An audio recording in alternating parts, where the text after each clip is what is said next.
This is a movie.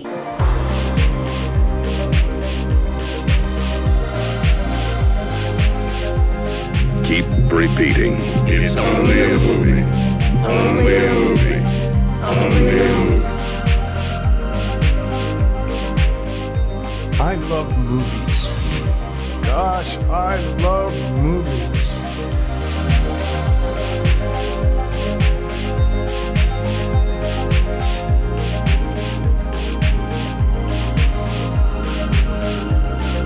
Listen to the Matt and Mark Movie Show. Jesus Christ. Oh!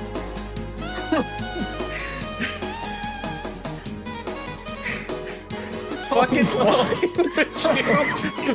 would you mow the grass downhill? Who are these people?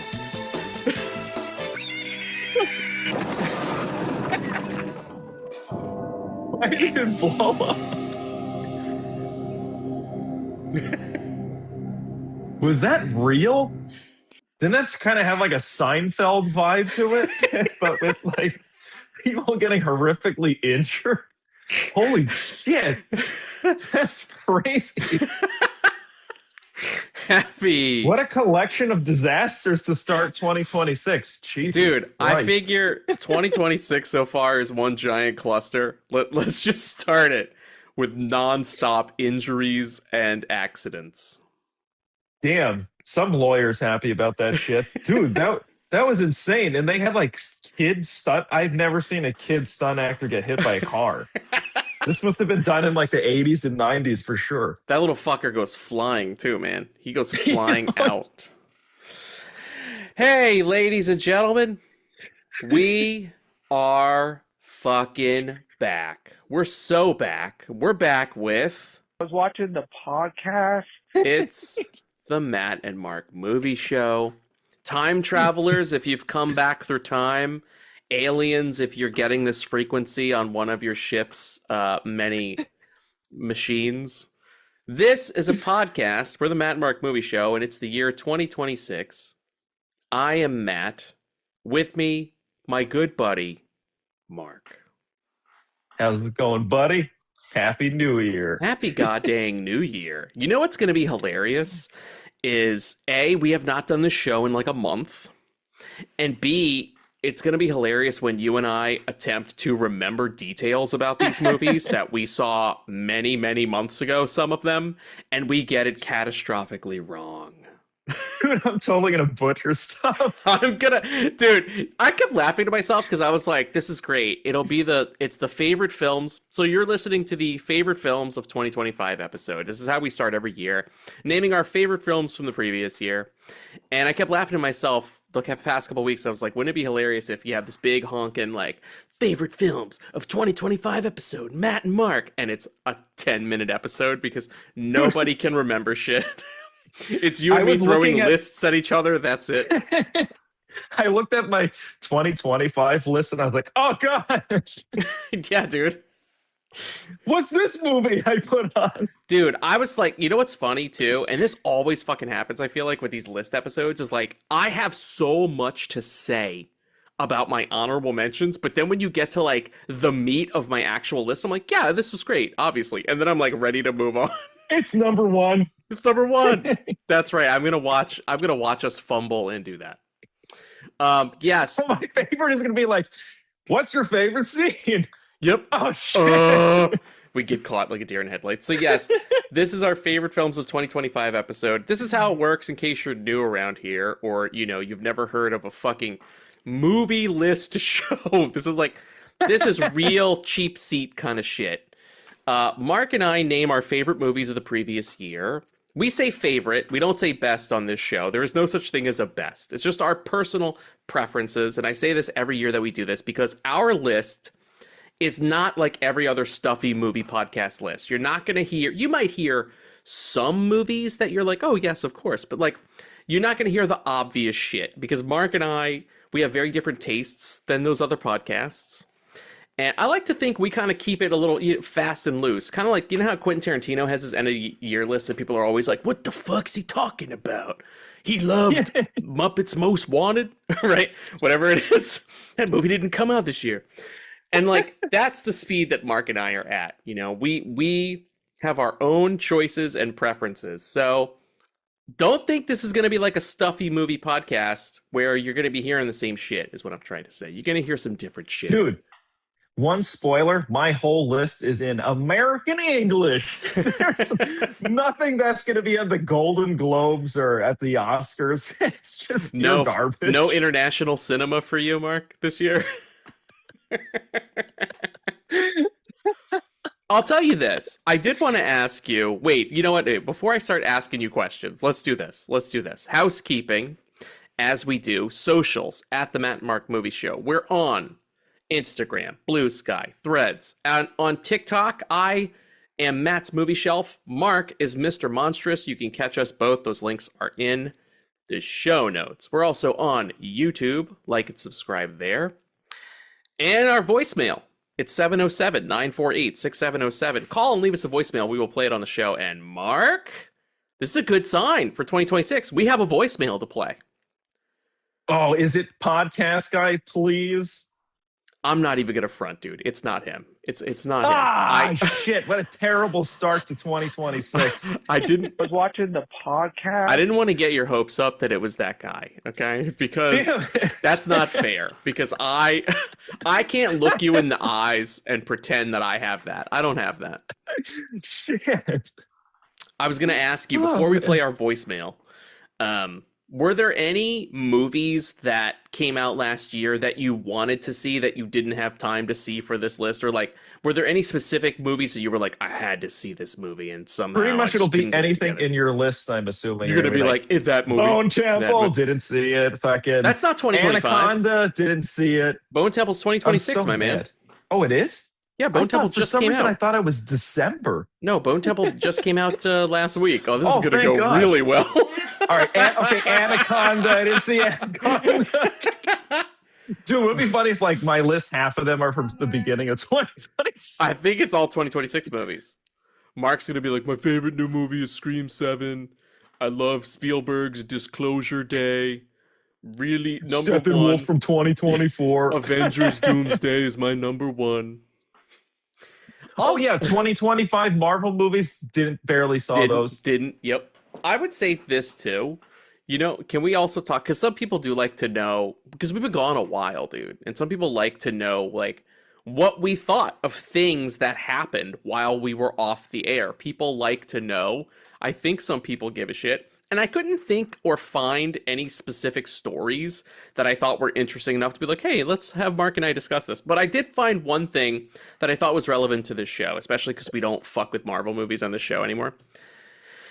Dude, what do you think about these goddamn Avengers Doomsday teasers? They're so stupid, I think. They played each of them played in front of the new Avatar for a week. And then that was the only way you could see them. And then they sneak them online a week later, inevitably, because nobody's talking about them. So Disney just puts them up anyway. Have you seen them? What do you think of them? I saw the one at the front of Avatar, but it was like, there's no information. It was just like voiceover. And like, yes. And nothing happened. Nobody cheered. No one was excited. Dude, like, and I know my audience cheered. cheered because everybody clapped at the end of the movie, at the end of Avatar. So they wanted to clap at something. Right, they wanted Nobody to clap. gave a fuck about the Avengers, They dude. wanted to clap them Avatar cheeks. Everyone blank-faced it through like... Dude, I've now seen every Avengers Doomsday teaser, and I could not be bothered to give a fuck less. I don't care. The only one I found semi-interesting was the X-Men one. I was like, oh, cool, X-Men. And that's just because that's some old shit. Yeah, man. They did. So this is what happened. So you must have seen Avatar very early, because I did, here's how it did. They basically did a new teaser every week. So you'd go to Avatar, and the first week was the Captain America one that revealed Steve Rogers was back. I'm assuming that's the one you saw? Yeah, that's the one I saw. You're correct. Right, okay. And then the next week, it was Thor, and I don't even remember that one because that one was so fucking boring.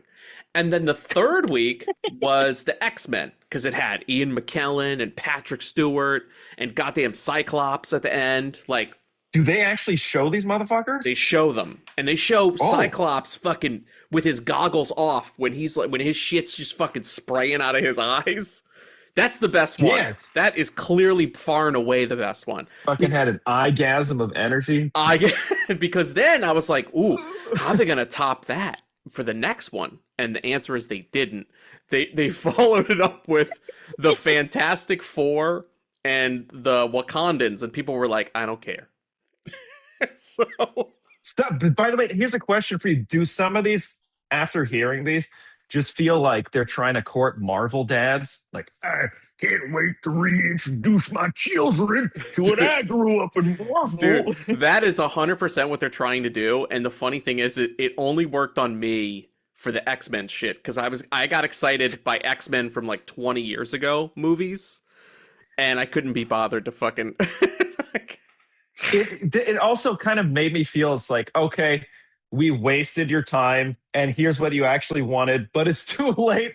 Nobody gives a shit anymore. Nobody cares. Nobody cares. They killed it. Yep. Nobody gives a shit. By So the way, yes.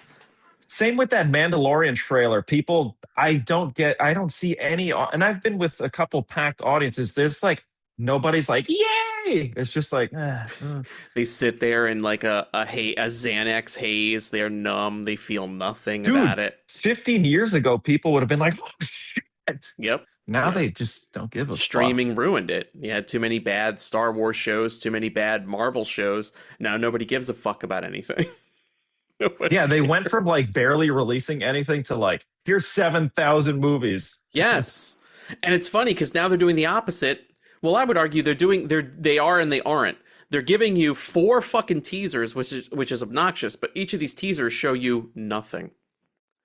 So That's the thing too. Didn't it feel like they hyped that shit up? And when you're like, oh, I'm hyped. It's going to be at the beginning of Avatar. It's probably going to be cool. Yep. And it was like nothing. So boring. Nobody cares. That's crazy that they're bringing back characters that people love and it was still not interesting. Yes. That's not a good sign.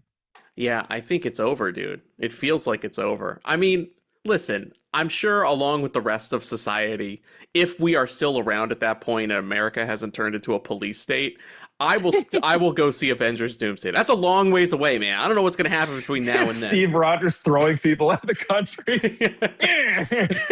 That's totally what would happen. If it was true to life, Steve Rogers would be an asshole throwing out innocent people out of this country. Fucker. Yeah. And the X-Men would be all fat and tubby like me. They'd be dads from the old days. Like, hey, remember when we were cool? Remember this? Don't you want to watch It's like, hey, wait, they're all in wheelchairs. No, most of them are in wheelchairs, but there's one super fat one that's in a mobile scooter. Like, oh, that guy's not in a wheelchair. He's just too lazy. Oh my god.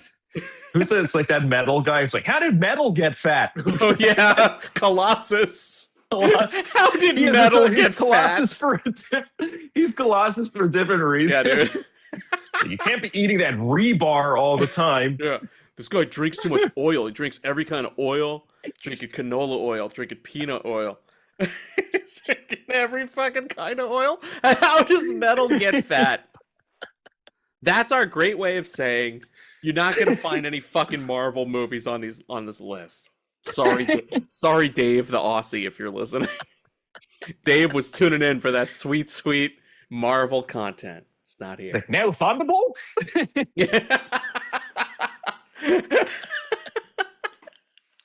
Holy shit, that's funny.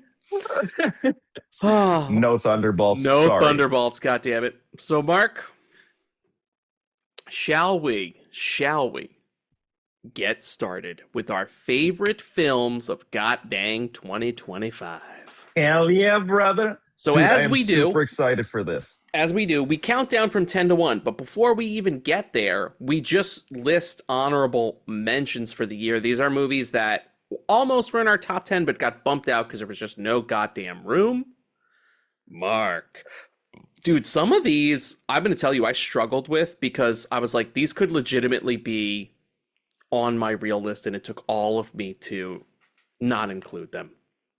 Dude, it's pretty actually thinking back to that, aren't you didn't as you made your list, were you like 2025 was actually packed with some great movies because I think similar to you, my top 10 list is the same size as my honorable mentions list. Yeah. I think I have, wait, 1, 2, 3, 4, 5, 6, 7, 8 honorable mentions. Oh shit. And I have Let's see 10 how in my list. Now, I'm not going to wax on and on and on about each of these, but I have 8 movies here. Well, one of them is like a documentary, but it's a movie. It's 2025. I had to include one nerdy documentary. You know how I do. Mark, you want to get us started, man? What are your, maybe let's go one at a time. What was some of your honorable mentions? Should I just throw out anything, I guess? Anything. I mean, how did you have your honorable mentions listed? Do you have them in any certain order? Not really in any Me order. either. It was kind of like anything that got scrapped from my top 10 list, I just jumbled into some rando lists. And to be honest, they could be any position, I suppose. Yeah, same here, dude. So, yeah, man, just fire away. What do you got? All right, I'm going to start off with just to set the tempo for the rest of my recs. I'm going to go with a Minecraft movie. It was super fun. I really liked it. It was in my top 10 for a bit, but then other movies bumped it off. But as far as like a memorable and fun movie is concerned, I think that, by the way, let me preface this by this is what kind of made me, or sort of my rules for my selections. I was like, anything that I really had fun with and could remember without having to Google 2025, those started out first. Yep. And then I went through Google because I'm like, yeah, I probably forgot something that I like. So most of these are just my visceral experience in the movie. And like I said, most of them will be like, I had a great time in the theater or as a screening experience, and it was memorable enough to just throw out there. So that's how I kind of did it. I wasn't like by award or metrics, you know. That is a great, that's actually, I was going to say, that's a great metric for you to judge by. Mine was, did I remember it and did I want to rewatch it? And if the answer was yes to both of those, it went on my list. There were some things that I was really into, but I'm like, would I want to rewatch this? And the answer was no. And then if that was a split decision, off it went the list. Oh shit, that's smart. Damn. Yeah, that's how I did it. So there you go. Mark's first honorable mention, a Minecraft movie. I also like that one. My first honorable mention is a movie that Mark recommended, even though I knew about it, but Mark was the first to see it on this show. And it's a movie we never got to discuss on this show, and it was Deathstalker. Oh, nice one. Yeah, as you know, I'm a big fan of Steven Kostansky, the guy who made Psycho Gorman and Frankie Frico. And this is his newest movie, came out last year, Deathstalker. It's a remake. I had such a fucking good time with Deathstalker. I've rewatched it now 3 times. Oh shit! I think the first 2 watches were like proper front to back watches. The third time around, I was just skipping around for certain scenes or certain monsters. Like, oh, you got to see this guy with like the power set when he gets the lassos and shit. Like, it's an action figure movie. It's like that guy decided to make a fucking Masters of the Universe movie without having a Masters of the Universe license, and just made Didn't it feel like he captured that era perfectly? Yes. And those, if you were a kid though, and you wanted a live action version of that stuff, those cartoons, this is how you want it to be. Yes. He managed to like retain all the humor effects. It felt like really grounded in that past reality. It's so good. And I agree with you. That was one of the first movies I rewatched, like almost the day after I rewatched it. And it's another thing, it's like the song gets stuck in your head. Yes. The characters are super fun. It's almost like you're watching like it also reminds me of like Xena and Hercules, those super fun TV shows that we grew up with too. It's just fun all the way around. Those were great. Xena was great. Hercules was great. You know what else I liked a lot that people don't remember? Do you remember Roar? No. Roar? Roar was a show that was like a sword and sandal show, but it was on Fox. And it was like a young, I'm talking like super young Heath Ledger. And they were like these Scottish warriors. And it was all about them fighting other tribes and shit. It was awesome. It's called Roar. Damn. Yeah, Roar was fucking awesome. Dude, was this... You said it's Fox? Was the Fox. production like really good? Yeah, it was actually really good. That's probably why it didn't last, because they spent a ton of money on it and not enough people watched. So they fucking cut that shit for so fast, dude. It was one of those where they only showed like the first 4 episodes properly, and then they fucking just burned the rest off like on a Saturday night where nobody was watching television. And I was like, what happened to Roar? Oh, what happened to Roar? That was me, dude. I'm gonna get a fucking shirt made that says "What happened to Roar."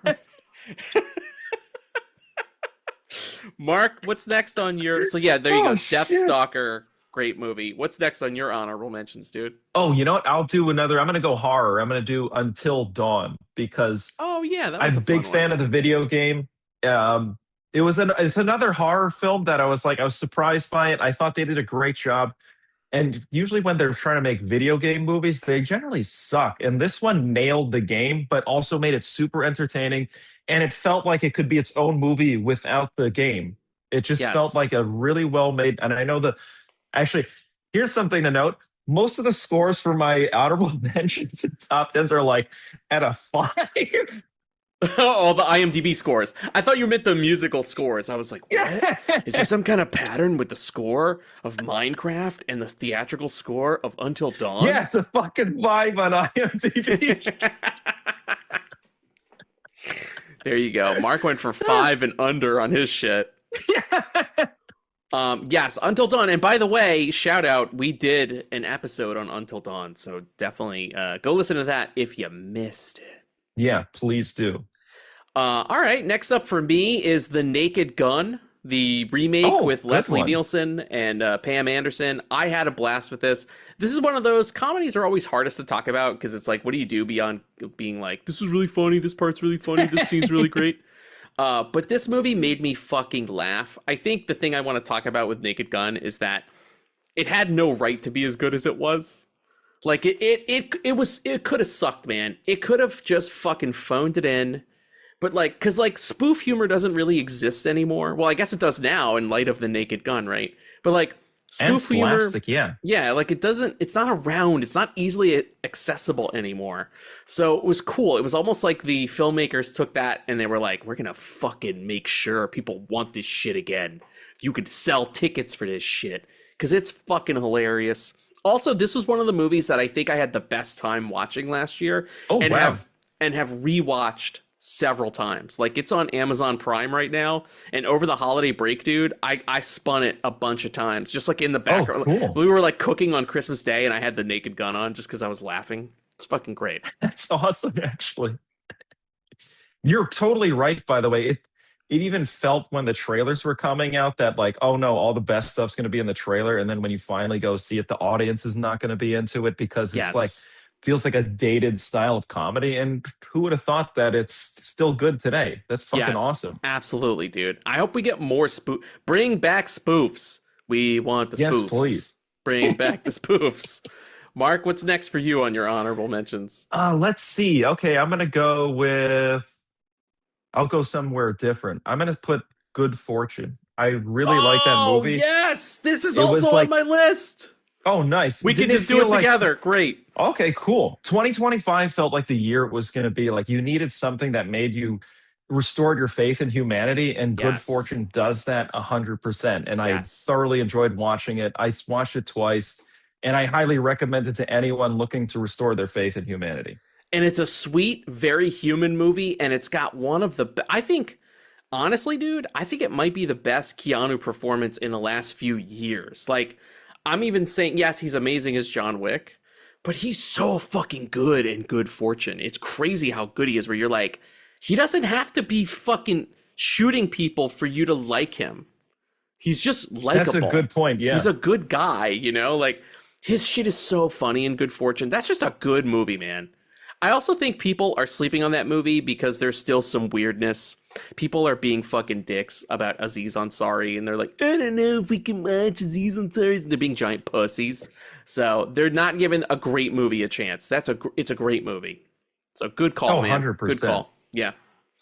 I'm going to do a double shot here because they go together kind of. I'm going to give honorable mention shout out to Predator Killer of Killers and Predator Badlands. 2 new Predator movies in 1 year, and they're both fucking excellent. The animated one, Killer of Killers, I think a lot of people still haven't seen that. They need to fucking stop what they're doing and go watch it, because it's literally the Predator comics come to life. It's so cool. And Predator Badlands, dude, I don't have much more to say. We have a whole episode about it if you want to go hear us talk about it. Oh shit, that reminds me. I totally forgot to play the voicemail. I'm so fucking rusty. You amped it up and Jesus then Christ. Some people are like, hello, did he fucking... Guys, I'm sorry, okay? I'm 42. My brain is fried from work. I haven't done this in a month. I'm fucking exhausted. Shit. All right, let's remember to do the voicemail. That being said, though, these are such exciting movies to talk about. It overshadowed the voicemail. It did. You know what? We'll do the voicemail after honorable mentions before we get into the main countdown. So there you go. I hope you forget again. That'll be hilarious. Predator Killer of Killers and Predator Badlands. If you want to hear me talk more about Predator Badlands, go and listen to that episode. But I'm happy that Predator movies are back. I'm happy that Predator movies are good. Because and people are watching them. People are watching them. I don't want to get... I will say this. I know Mark and I disagree, but I think some of the newer Alien movies, I liked Romulus a lot, but like I didn't love the Prometheus and the Alien Covenants and those kinds of movies. I'm sorry, Mark. I didn't want to start this on a bad note. But I'm just saying it's nice to have, okay, here's this other sci-fi franchise that you grew up with that you love that's still, to me, putting out great content every single time. It's not divisive at all. Everybody kind of can agree these are great movies. I know Predator Badlands has some people who are like, not into it because it's not so traditional, but I'm loving the direction of the franchise. I'm on board. Suck. Yeah, those people can blow my nuts. Blow my nuts, baby. That's what I got. Predator Killer of Killers and Predator Badlands. That's a good one. I'm going to have one that's going to kind of feel out of the blue, and it's Last Breath. If you like those like old man deep sea rescue movies, it's fantastic. The cast is great. I feel as though it got overlooked because there were so many good things that came out, but if you're looking for some like underwater thriller, kind of true story stuff, go check it out. It's really enticing. I like those kinds of movies, and I forgot that movie came out. That is actually one I want to see. I do want to see that movie. Especially, dude, too, I know you love underwater stuff. So. I love underwater shit. I love Woody Harrelson. I feel bad for the Simu Liu guy because that guy was Shang-Chi, and now I felt bad. I went to the movies a bunch over the holidays, and... He's in some terrible looking Peacock show that they show a trailer for at the movies. Yeah, I think I know. And I felt so bad for him. I was like, this is what this guy's career has come to. He's doing this. You know what I have to say about that show? Stop Asian hate and go see his movies. You have to see all these goddamn whiteys. Hashtag stop Asian hate. Hashtag stop Asian hate, guys. Next on my list, I'm going to give one for me. One for me. It's Paddington in Peru. I love the Paddington movies. And yes, this is the weakest of the trilogy, but I don't give a shit. I have so much fun with the Paddington movies, and they're so well made and they're so wholesome. They truly remind me of like when you used to watch movies in your youth. Like you'd put on Five American Tale or some shit, and you'd be like, wow, man, like this is just a pure movie that's just like pure nostalgia, but it's coming from like a very pure place. That's how I feel about the Paddington movies. That is rare in this world. Paddington in Peru. Also, it's got Antonio Banderas in it. He's fucking hilarious in it. He's such a scumbag. It's great. Great movie. Paddington in Peru. That's what I got to say. By the way, you know what? It's such a packed year. I forgot that was a 2025 movie. And by the way, also, you mentioned that it's like the weakest of the trilogy, but it's such a strong trilogy. Yeah. That even the weakest one is still way better than most movies you'll see. I totally agree with that. It's still got to be an even 5 on IMDb, dude. That's how good it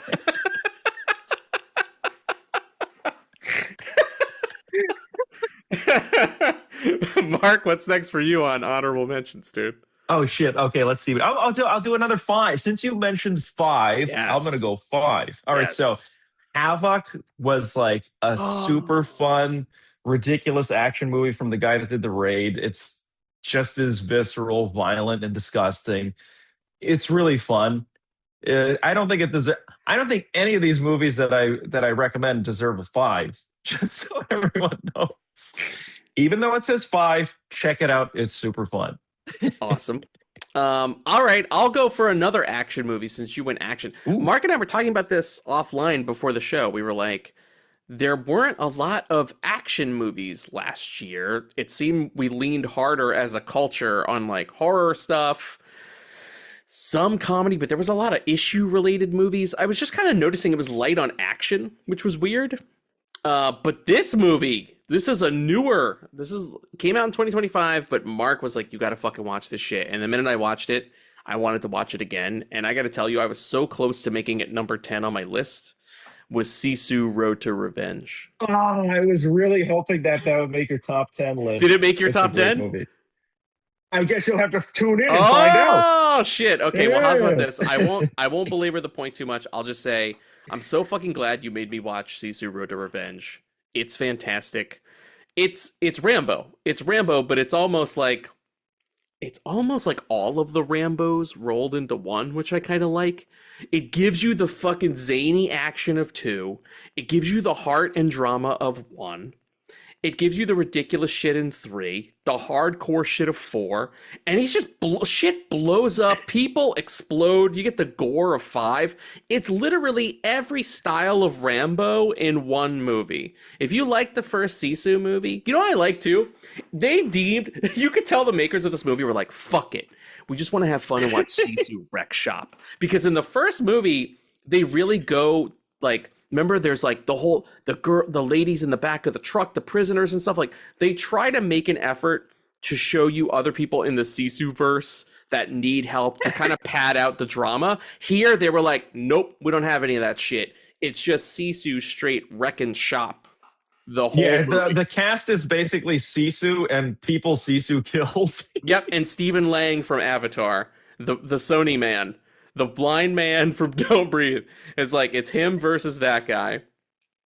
And I was worried because they were hyping that guy up, and I was like, there's no way that their fight is going to match up to the hype that's been building throughout the movie when they meet. And it did. I thought it really did. But yeah, we'll 100%. talk about that more perhaps later. Hint, hint, lobby, lobby. Mark, what's next for you, buddy? All right, let's see what I'm going to go. I'll go something different. I'll do K-pop Demon Hunters. Hey, it was there you like go. I wasn't expecting a lot out of it, and it turned out to be like one of the best animated films and just a great film in general. Really good stylistically, great story, awesome characters. It caught me by surprise, and I think it's definitely. I'm telling you, just from the title, I had so much reservations about it, but. If you do too, you shouldn't. It's a fucking awesome movie. No, it's a great movie. I've seen it. It didn't make my list because I was like, yeah, I've seen it. I'm not in a great rush to rewatch it, but I did enjoy it a lot. The music, if anything, I wanted to hear the music again, more than go through the movie again. But yeah, good movie. And I'm not even a fan of musicals or music in movies. So the fact that it made my cold heart turn is I a didn't good even think sign. about that. Damn, dude. Yeah. So that's right. No Wicked for Good on Mark's list. You ain't gonna get that shit. All right. I've waited long enough. It's nerdy documentary time. I did have one. There were many good nerdy documentaries made last year, but I only wanted to give one. I wanted to designate one for this because I also didn't want to get any shit from people. So one slot for a nerdy documentary, and that was I'm going to give it to Pee-wee as himself. Which, as a child of the 80s and a fan of Pee-wee, if you're at all interested in Pee-wee Herman, this is like the master document for you. It covers everything about the character, the birth of the character, the death of the character, everything. Like, this is the Pee-wee show, movie, history, pop culture, everything. Oh, wow. It's amazing. I want to say it's like 2 or 3 episodes. It's on HBO. So it's technically not a movie, but if you put it together, it's like a 5-hour really documentary. Big movie. Yeah, basically. So I'm giving it to Pee-wee as himself. Great fucking documentary, man. Loved it. Oh, wait. Since you threw that out there, I might throw one in too. Dude, do it. Okay, ready? I know it's not a movie, But I'm telling you, when you put all these episodes together, it's like a 6 hour intense movie. I binge watched Beast Games. I know it sounds like a lame recommendation. I know it sounds stupid. No Beast one believes Games. me. Dude, no one believes me when I say this. Also, this has a 5 rating on IMDb, so it's right up my alley. I'm telling you, dude, if you want to lose faith in humanity or see how fucked up our society is, this is one of like the greatest social experiments in history, I think.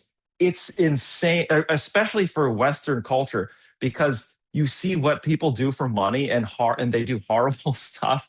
I'm telling you, there are good people, but it's fucking in if you I'm telling you, you have to binge watch it and you have to pay attention. And it starts off as just like kind of like a generic big budget game show. But as it progresses, it turns into this fucking dystopian nightmare. And it's almost like a live action Squid Game. And they do these things where they personify these people getting killed, but you can totally see people getting killed. And like, I'm telling you, if you want to see the greatest dystopian film about people fighting for money and what happens when everyone's broke and their only chance to get out of their poverty level and have some sort of generational wealth and what it does to people, this is fucking insane. I spent I like the whole can't day after watching it just texting people that they have to see this because it's crazy. really. Wow. I'm not fucking joking, man. I'm But you shocked, have man. to see it all the way to the end, and you just see how dialed in people get for money. The last one-on-one at the end is fucking intense. Dude, the people just change like this. They'll be like happy and then they go into game mode and they're just staring emotionless. It's fucking crazy, dude. I was not. The other thing is, it doesn't feel like these are real people because of what happens in it, but I'm telling you, it's like it's either one of the sickest things you'll ever see, as in like, why did we let society get to this level? Or you'll just be fascinated by how humans categorize themselves, how they're willing to backstab people, how people are willing to risk their lives for other people. Dude, it's fucking insane. I know it has a 5. It totally doesn't deserve it. This is the craziest shit I've seen like Another all year. 5. I'm telling you, I thought it was stupid. I was just turning it on in the background so I could cook some stupid bolognese because it takes for fucking ever. I went from like being in my kitchen watching out of the corner of my eyes to sitting at this desk right here watching it, not eating snacks, just like, Holy dude, shit. I'm telling you, it's fucking nuts. Is your bolognese still on the stove? It burnt. It burned. It's just a black That's how spot. good the show was. All right, so there you go. And I have one last one. I don't know how I'm going to follow Mark's Beast Games rant. Hard Eyes. Hard Eyes. I don't want people to forget about Hard Eyes. It was one of the first horror movies of last year, and it was fucking great. It was a horror romantic comedy, something I've never seen before. I also just love that guy's style of making movies. I love his dialogue. Really fun movie, and a movie I want to revisit. That's one I've only seen once, but I am longing to rewatch. So I'm throwing it in right at the end there.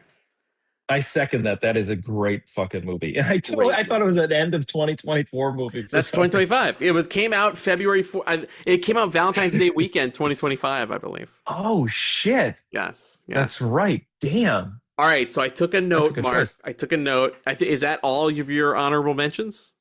All right, let's see. Should I just rattle off the rest of them? Oh wow, yes. It'll be oh, you pretty have more. quick. No, go for it. No need to rattle 28 off. Go year- for it. 28 years later, I really enjoyed it. It was ridiculous, but I love Danny Boyle, and it was unique enough to throw onto the list. Then I had Mission Impossible: The Final Reckoning, which to me felt like, yeah, is it the best Mission Impossible? No, but is it a guaranteed audience experience in a theater? Yes, he does. Tom Cruise delivers that 100%. Even if it is the weakest in the franchise, I still think it was good enough to throw in. Then I have The Running Man, which I thoroughly enjoyed. It was just super fun. Good movie. It was nice to have. And like you said, because of the lack of action movies, I had to throw it in there just because I really enjoyed that theater experience. It had a great crowd. Everyone was into it. So it would have been tough to exclude that. And I think Sinners is my last one because it's really well made, shot on film, great cast. Everything about it is great. But the thing is, I rewatched other movies. So that's the only reason why it never made my top 10. It Oh. should be in there, yes, probably. But I rewatched other movies. So in fairness to those movies, Sinners only made my honorable mentions. I apologize. Okay. Damn, dude. So there you go. Those are our honorable mentions of 2025. We're just getting started. We're not even to the top 10 yet. But before we get there, I remembered. I wrote this shit down. Mark. We're going to play the fucking voicemail. Once again, if you want to call into this show and you want me to forget that you left a voicemail, that number is 707-948-6707. Call, leave a voicemail. Maybe I'll remember to play it. Hopefully I'll remember to play it. I'm remembering right now. Here we go. This is a call from our buddy Patrick M. Oh. Hey, Matt. Hey, Mark. Hey, Movie Show. This is Patrick McGrath calling back. I saw Marty Supreme finally last night. My wife and I went, and we saw it in a theater. It's been out for 4 weeks at this point, and the theater was still half full, and the audience was alive and responsive. It was a really energetic screening. The movie is so exciting and quirky and bold. It was really fun to watch. I was finally glad to see it. It lived up to the hype for me. Have you guys seen it? What do you think of it? Yeah, that's it for now. Bye. Ooh. All right, there you go. Patrick M calling in. Thank you, Patrick M, for calling. Also, happy holidays, dude. Good to hear from you, buddy. Happy New Year, bro. I saw Marty Supreme. In fact, you might even hear me discuss it in my top 10 list. Mark, did you see Marty Supreme? I think we might discuss it in the top 10 list. Oh, yes. We'll save it for then. All right, so let's fucking do it. Let's do it. And in honor of that, let's hit this guy one more time, you know. I was watching the podcast. Yes, podcast guy. We're going to do our top 10. This is it. The top 10 definitive. This is definitive objective truth on lock. Top 10 best movies of 2025. All other lists suck our balls. This is we give your other top 10 lists a 5 on IMDb. And we give these movies on our list a 10 on IMDb. That's how we fucking roll on the show. So, Mark, we're going to go 10 down to 1.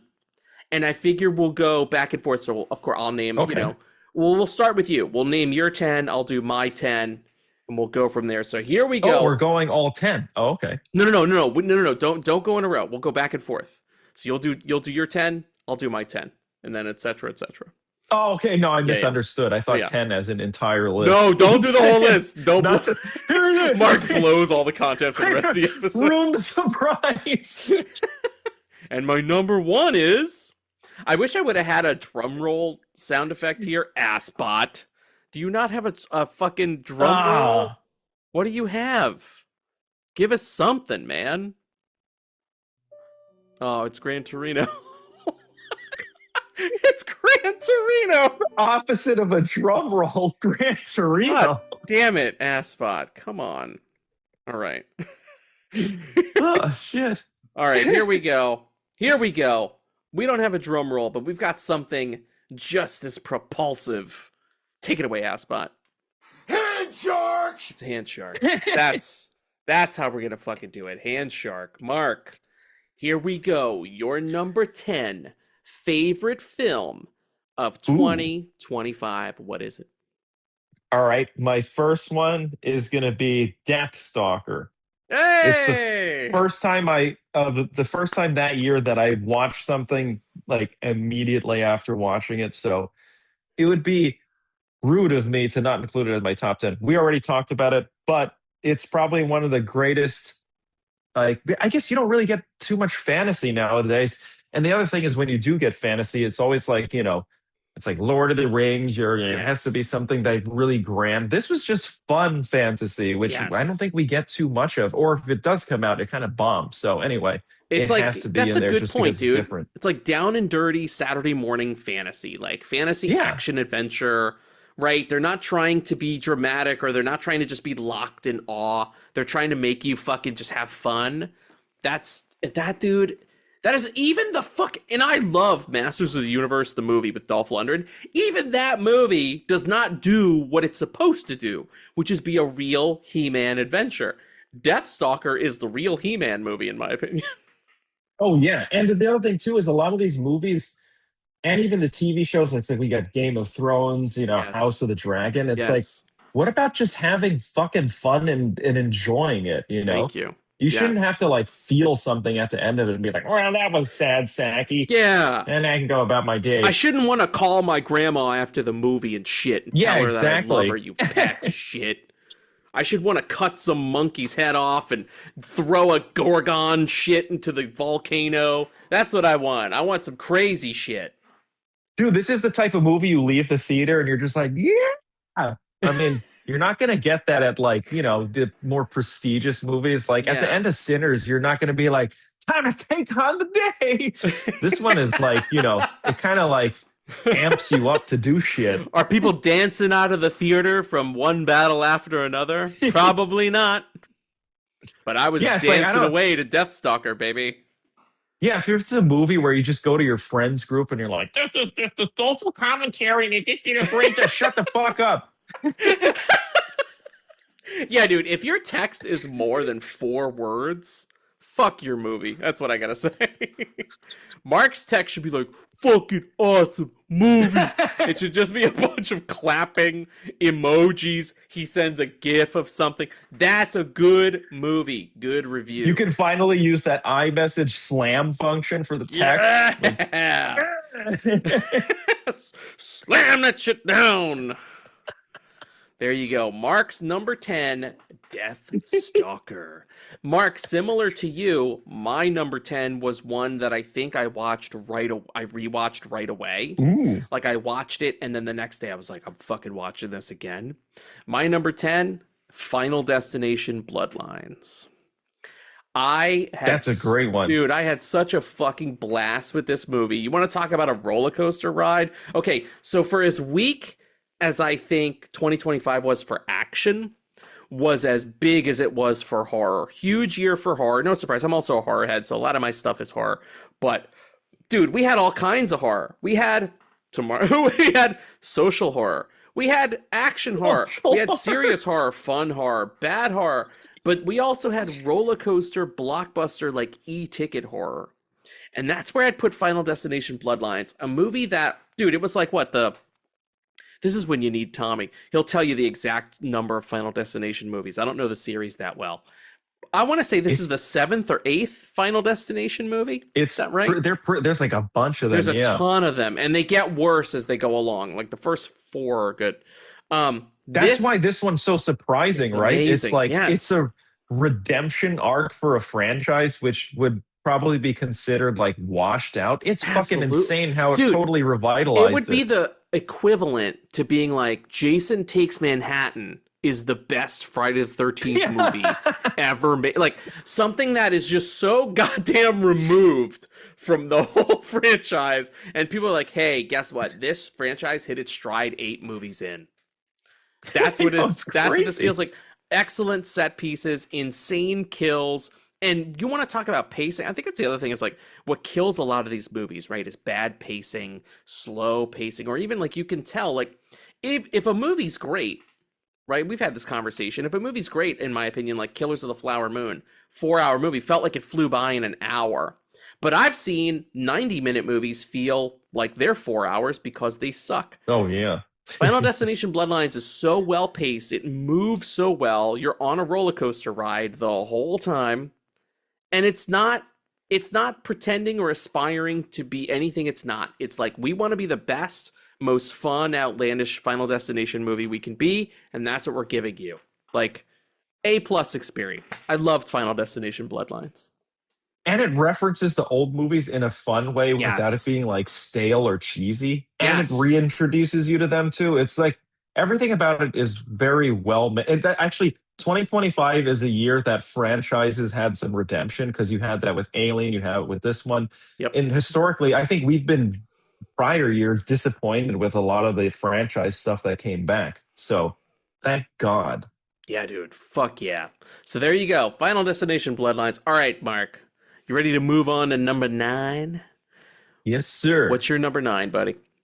All right, so my number 9 is also going to be in the cheesy realm, which was Sisu 2. Oh, yes. I just had a smile on my face the whole time. And, as good as some of those movies were and the honorable mentions I have, I wasn't like happy. I don't think I remember being like happy the entire time and excited to be watching a movie and excited to, as I finished it, to recommend it to my good buddy Matt. So this definitely had to be on my top 10 list. Is it a great movie? No, but as a piece of cinema, is it super entertaining? Do you want other people to share that experience with you? Hell yeah. Yeah. We already talked about it, and you all know it's balls to the wall action. It's stuff that I like that it departs from the first one, whereas the first one felt a little bit more grounded. And this one was just kind of like they went all, you referenced those other movies, but I also want to say that it's kind of in the realm of Broken Arrow too. Yes, 100%. You know that also, especially, dude, when he takes spoiler alert, he takes a rocket to catch up to a train. It's it's so stupid. It's really fun. It's extremely entertaining. You gotta watch this movie if you just want to have some fun. Yeah, I would also say too, I really hope they keep making them. Like, I'll watch as many Sisu movies as those guys want to make. So shout out to Sisu. Shout out to the guy who makes Sisu. Shout out to the guy who plays Sisu. Fucking awesome work, man. Genuinely love what you're doing. Love what you're doing. Hell yeah. There you go. So also, okay, Mark went action for his 9. I also went action. Mark covered it in his honorable mentions list, but it's 9 for me. The Running Man. Oh, shit. Yes, nice. dude. The Running Man is number 9 on my list. I gotta say, we got to review this one, so I'm not going to belabor the point too much. You can go back and listen to our full Running Man episode. I will just say this.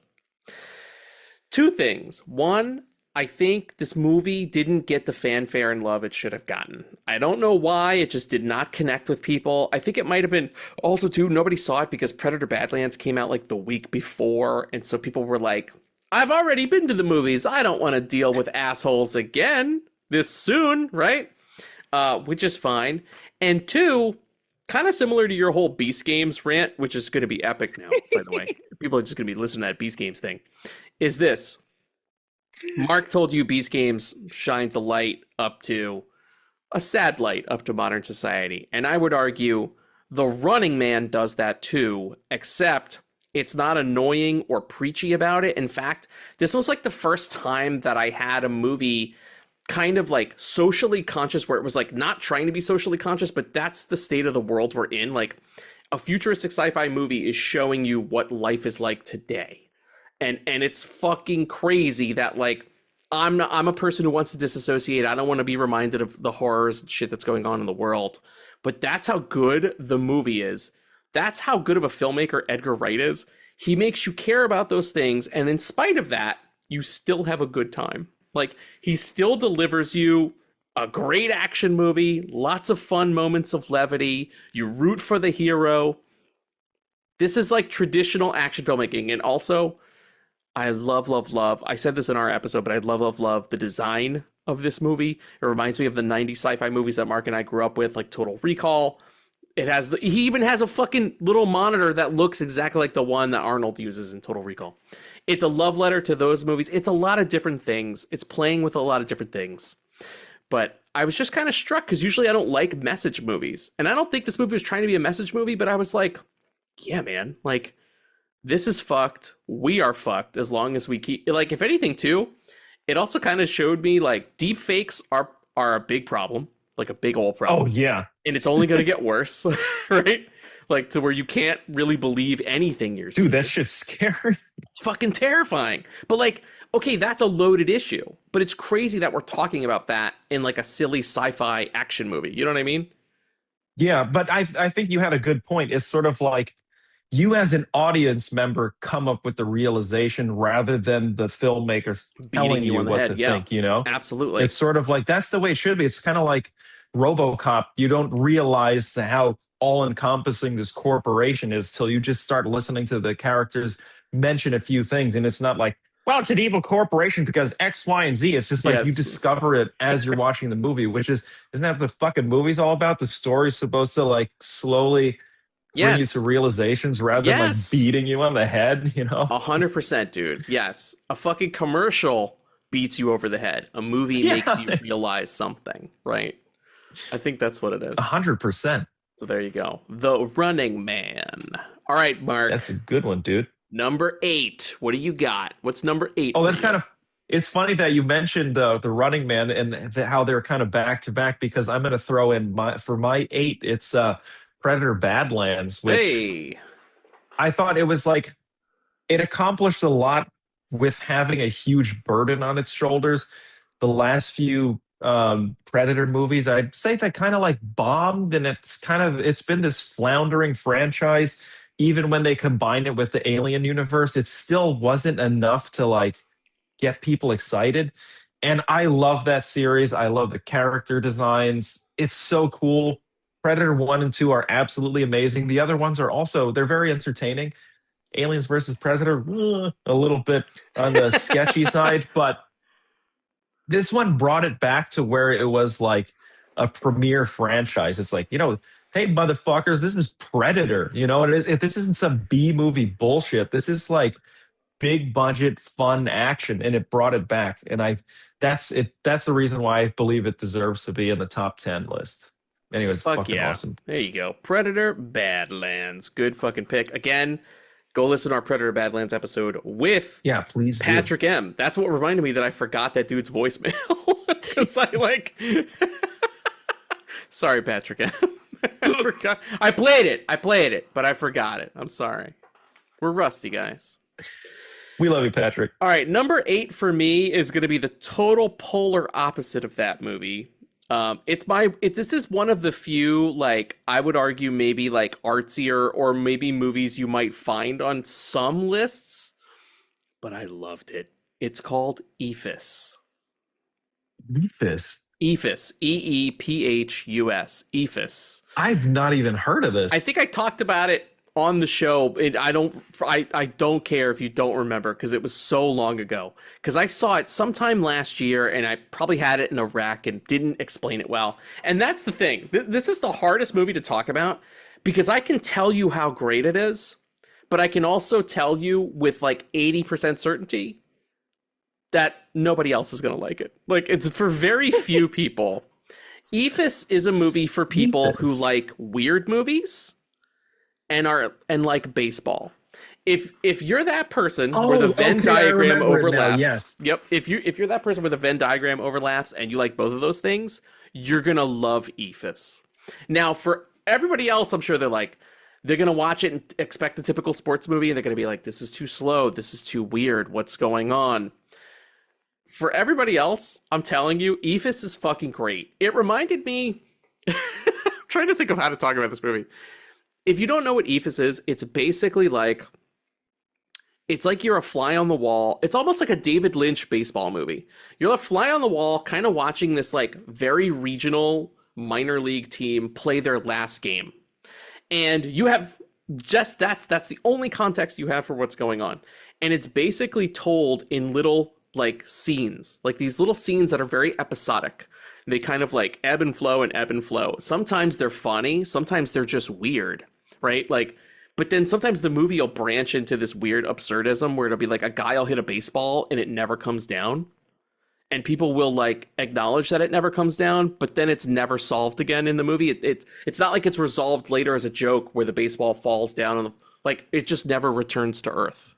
Like, it's one of those movies. It's very weird, but I'm going to tell you, if you're in the right mood for that kind of a movie, it hits, man. Like, I felt like I was in such a quiet, weird mood that night that I watched Eephus that I was like, I want to watch it again really bad, but I'm afraid I can't repeat that experience. So it's going to seem weird and not as good. But by the end of the movie, I felt like I knew everybody on the baseball team. Like, I knew them very well. I'm like, I know exactly what that guy's deal is. I know what this guy's deal is. It's not a serious movie. That's the thing. I'm saying all these things to you like David Lynch and artsy and weird, and you're getting a picture in your head. It's a very funny movie. It's just very weird about it. Does that make sense?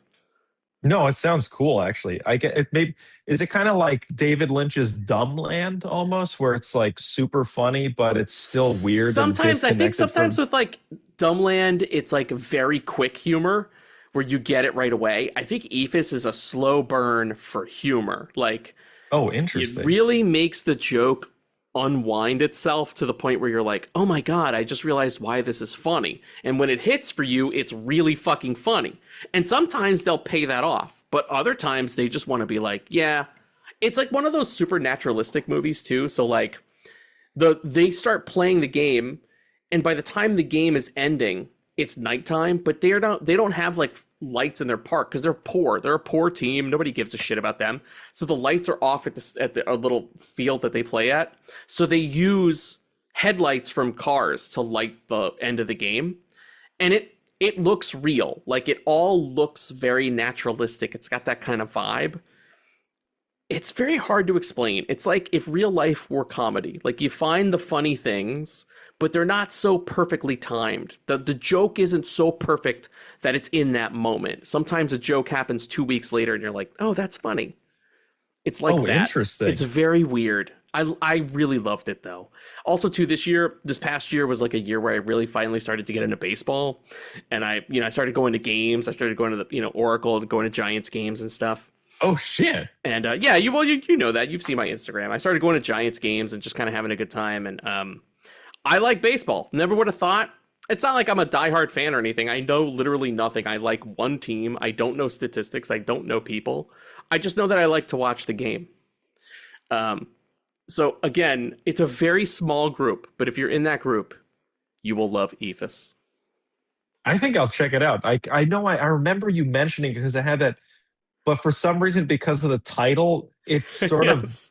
doesn't match the poster or what you read about it. It's Yeah, so I it's want like a to Greek tragedy or something. And I it's like, want to no, it's read. I want to read this baseball. to you because, like, I'm not pretending like I'm a giant baseball fan. I have to even just now. I had to look it up again to be like, what does Ephes mean? I forgot. They tell you what it means in the movie. Ephes is a very slow pitch that travels in a high arc. So it's Oh, also a very hard pitch to throw. So essentially, I'm going to tell you, it almost feels like the way they made the movie. It's like if you can make this very weird, complicated thing work, you are a great player, or in this, I would argue, a great that's filmmaker. cool, actually. Yeah, that's Ephes. It's kind of like Sisu, where they tell you what it's about. Yes, they tell you straight up. This is the same thing, dude. In Ephes, they have a guy kind of explain what Ephes is, and then it kind of all clicks into place for you. That's pretty cool, actually. Yeah, Okay. fucking cool movie, man. Really weird. I don't think my list will get. Maybe there's one more sort of artsy movie, but that's it for me. That's about as artsy as I'm gonna get. Ephes. Mark. I love that. That's fucking fantastic. I thought your whole list was just going to be like all the horror films. Mark, it was so hard not to do that. But listen, there's still a lot more horror to go. Wait, there's 4 horror movies left on my list. Oh shit! Whoa. At one point, okay. Mark, it was 8. There were 8 of them, and I was like, this is not the goddamn horror awards. I gotta get rid of some horror movies from this list. All right, Mark, what's your number 7, Holy buddy? shit, What's your that's number great. 7? Well, speaking of horror, I'm gonna go with Final Destination's Bloodlines because that was like it was too fun to not include. Like I said, my criteria was which movies gave me the best experience as an audience member rather than like accolades. And Final Destination's Bloodlines was so much fun. Like the setups they had, the fact that it didn't feel like, I think we already covered this, but it just didn't feel like they gave this movie no money and they're like, yeah, the fans will just come just because it's part of the franchise. It was like, no, we need new fans. We need to do something big. And they actually delivered. It was a fucking awesome movie. Damn, dude. Good fucking call. I'm excited to see it so high up on your list. Look at that. It made both of our Yeah. top 10 lists. I know. It's awesome. That's how good it is. It's a good fucking movie, dude. It's a good movie. All right, dude. Also, by the way, there you go. Now, You really made me curious about Beast Games. God damn you! I cannot believe I'm curious now. Oh, really? Listen, that's what people are gonna take from this fucking episode. Is that they're gonna be like, yeah. I guess Matt likes some baseball movie and Mark like Deathstalker. Anyway, go watch Beast Games. That's what they're gonna take from this. All right, my number 7. My number 7 is Warfare. Shit, that's a good one. It was so goddamn good. It was a movie that Mark and I watched early last year. I know this is like, again, I think this is one of those problematic movies people don't like including on their top 10 list, so I haven't seen as much love for it. I get it. It's the military. It's a controversial subject for some people. I'm one of those people who just likes going along, like one of those movies that roots you in an experience where you're like, oh fuck, like you're here, this is really what this feels like, right? And to me, some military movies are very good at doing that, others not so much, right? I would argue American Sniper is a movie that does not do that. But then I would turn around and tell you, yeah, your Saving Private Ryans and even your Apocalypse Nows, and they don't have to be modern war movies to put you in those boots, right? Warfare is the first time in a modern war movie where I really felt like, oh fuck, I'm in it. And I was just absolutely aghast at like what these fucking people went through. The fact that it's A, based on a true story, and B, Alex Garland writes and directs the fuck out of this, where you feel like you know the guys in the troop. I kind of love that. You see, that's like a fucking thing with me. That's one of my things. If like I feel like I start to know an ensemble by the end of the movie, I'm like, all right, this is a solid film. I know all the guys in the unit in Warfare. It's got some of the most grisly shit in it. And I was just rooted in the moment, man, not to be that guy. I know that's like sounds super pretentious, but I just felt like I'm in this and I don't know how to get out of it. It stopped being a movie for me and it felt like reality, which was crazy. So also, by the way, this is a movie, if I can give you a surface level note, this is a movie you want to have a good sound system for. If you don't have a good sound system and you're playing this like a Neanderthal out of the fucking onboard speaker on the back of your TV against a wall, you're a dick and you're missing out on 60% of this movie, because 60% of this movie is sound design. So watch Warfare and be in awe of what's happening. I felt so bad for these guys. That's my takeaway. I remember I saw the movie a while ago, so I don't remember every single plot, but I remember some of the grisly shit that happens in this movie and some of the screams of these guys, of these soldiers. And let me tell you, dude, I feel bad for these fucking guys. I really do. Especially with those phosphorus the scenes. Phosphorus hits. That shit was, you're just like watching it, like having empathy pain. God damn, crazy. Dude. They go, by the way, to second what Matt said, they go through painstaking detail to recreate a lot of this stuff too, and they show it in the end. It's fucking phenomenal. It's fucking great. Shit, I forgot to put it on my honorable mentions Warfare, list. there you go. Mark's like, Beast Games. Because it wasn't a 5. Warfare? Yeah. No, Beast Games. You want to see the real horrors and atrocities? Watch Beast Games. You have, honestly, I'm not even being a dick. I'm joking for the show, but you have actually made me want to watch Beast Games. I cannot fucking believe you have made me want to watch Beast Games. I cannot believe it, dude. I had no plans. I had no intentions of doing this, and now you've made me curious. I can't believe you would do this. God damn it, Mark. It's not even a movie. It's not even a movie. What the fuck? Mark, all right, what's your number 6, brother? What's your number 6? All right, my number 6 is another horror film. Yes. It is going to be The Monkey. It was a shock to me how good that movie was, especially after seeing some posters. I was like, is this going to be like cheesy, low budget garbage? But then after Matt wrecked it, I finally saw it, and holy crap, what a great movie. So many memorable moments, even more so than I thought. I thought Final Destination was going to have all these like crazy memorable moments. And by memorable moments, I mean like horrifically violent kills. Dude, The Monkey totally delivers. It's fun. It's entertaining. That's the other thing too about a lot of these horror movies we've been wrecking. They're really good but Yeah. they're also like in terms of horror, but they're also very entertaining and funny, which is so weird to me because the balance between those is perfect.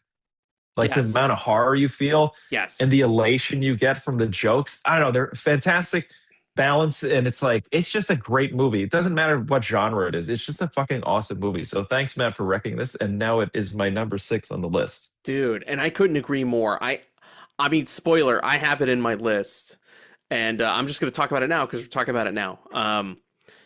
Dude, I love this movie, but you know what I love the most about it? And this is the thing this is like the horn I've been tooting on this movie since I've been talking about it. I love how weird it is. Like, I think we forgot that movies in general, I think if you look at a lot of modern storytelling, we're afraid to be weird now. I don't know why. Or like just to be weird for the sake of being weird. Like, I don't know if a lot of the cult movies that I personally love that I grew up with would work today at all because the sensibilities are just so different.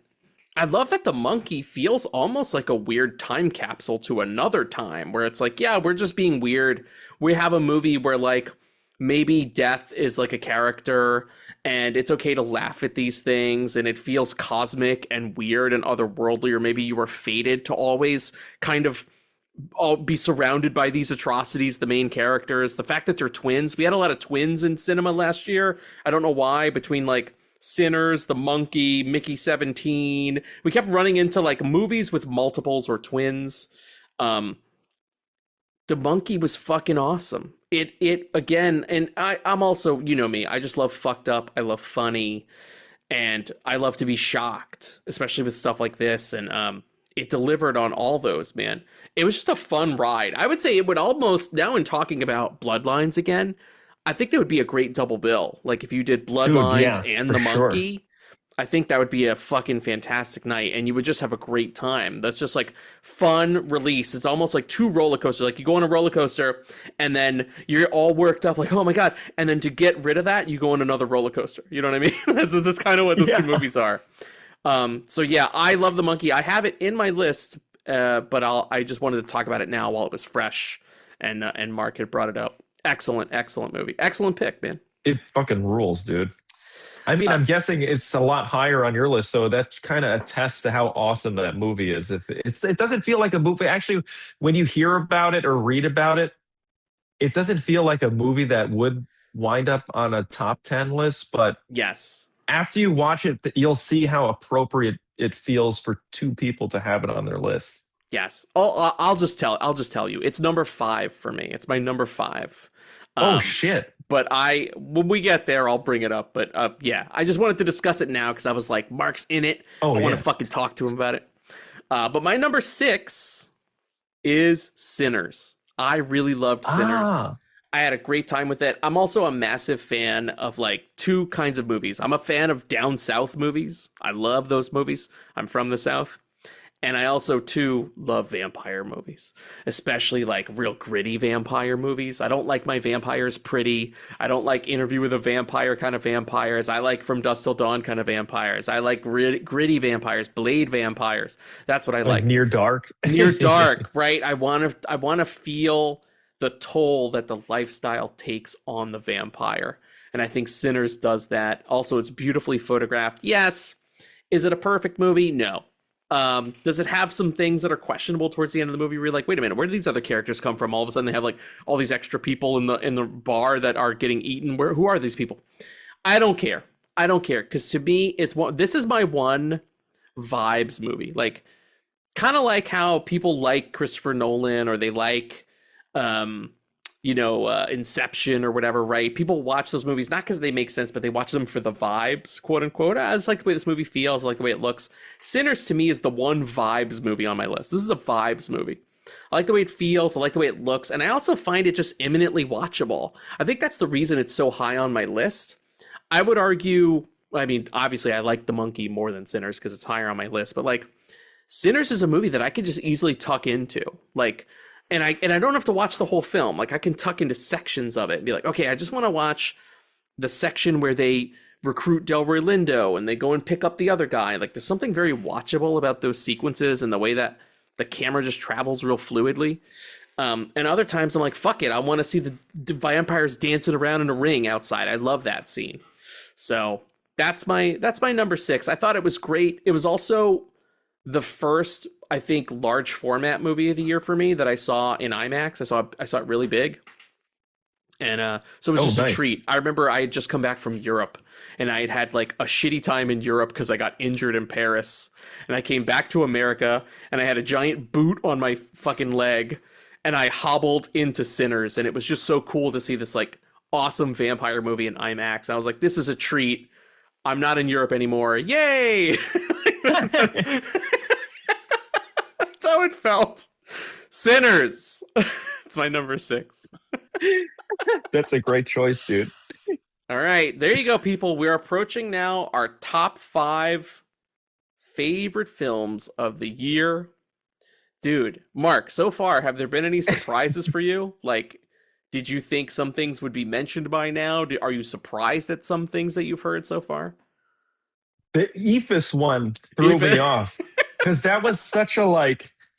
Now I remember when you wrecked it because you described it as such a like, just a strange. I don't know if quirky is the right word. Quirky's a good word. Yeah, I would say quirky's good.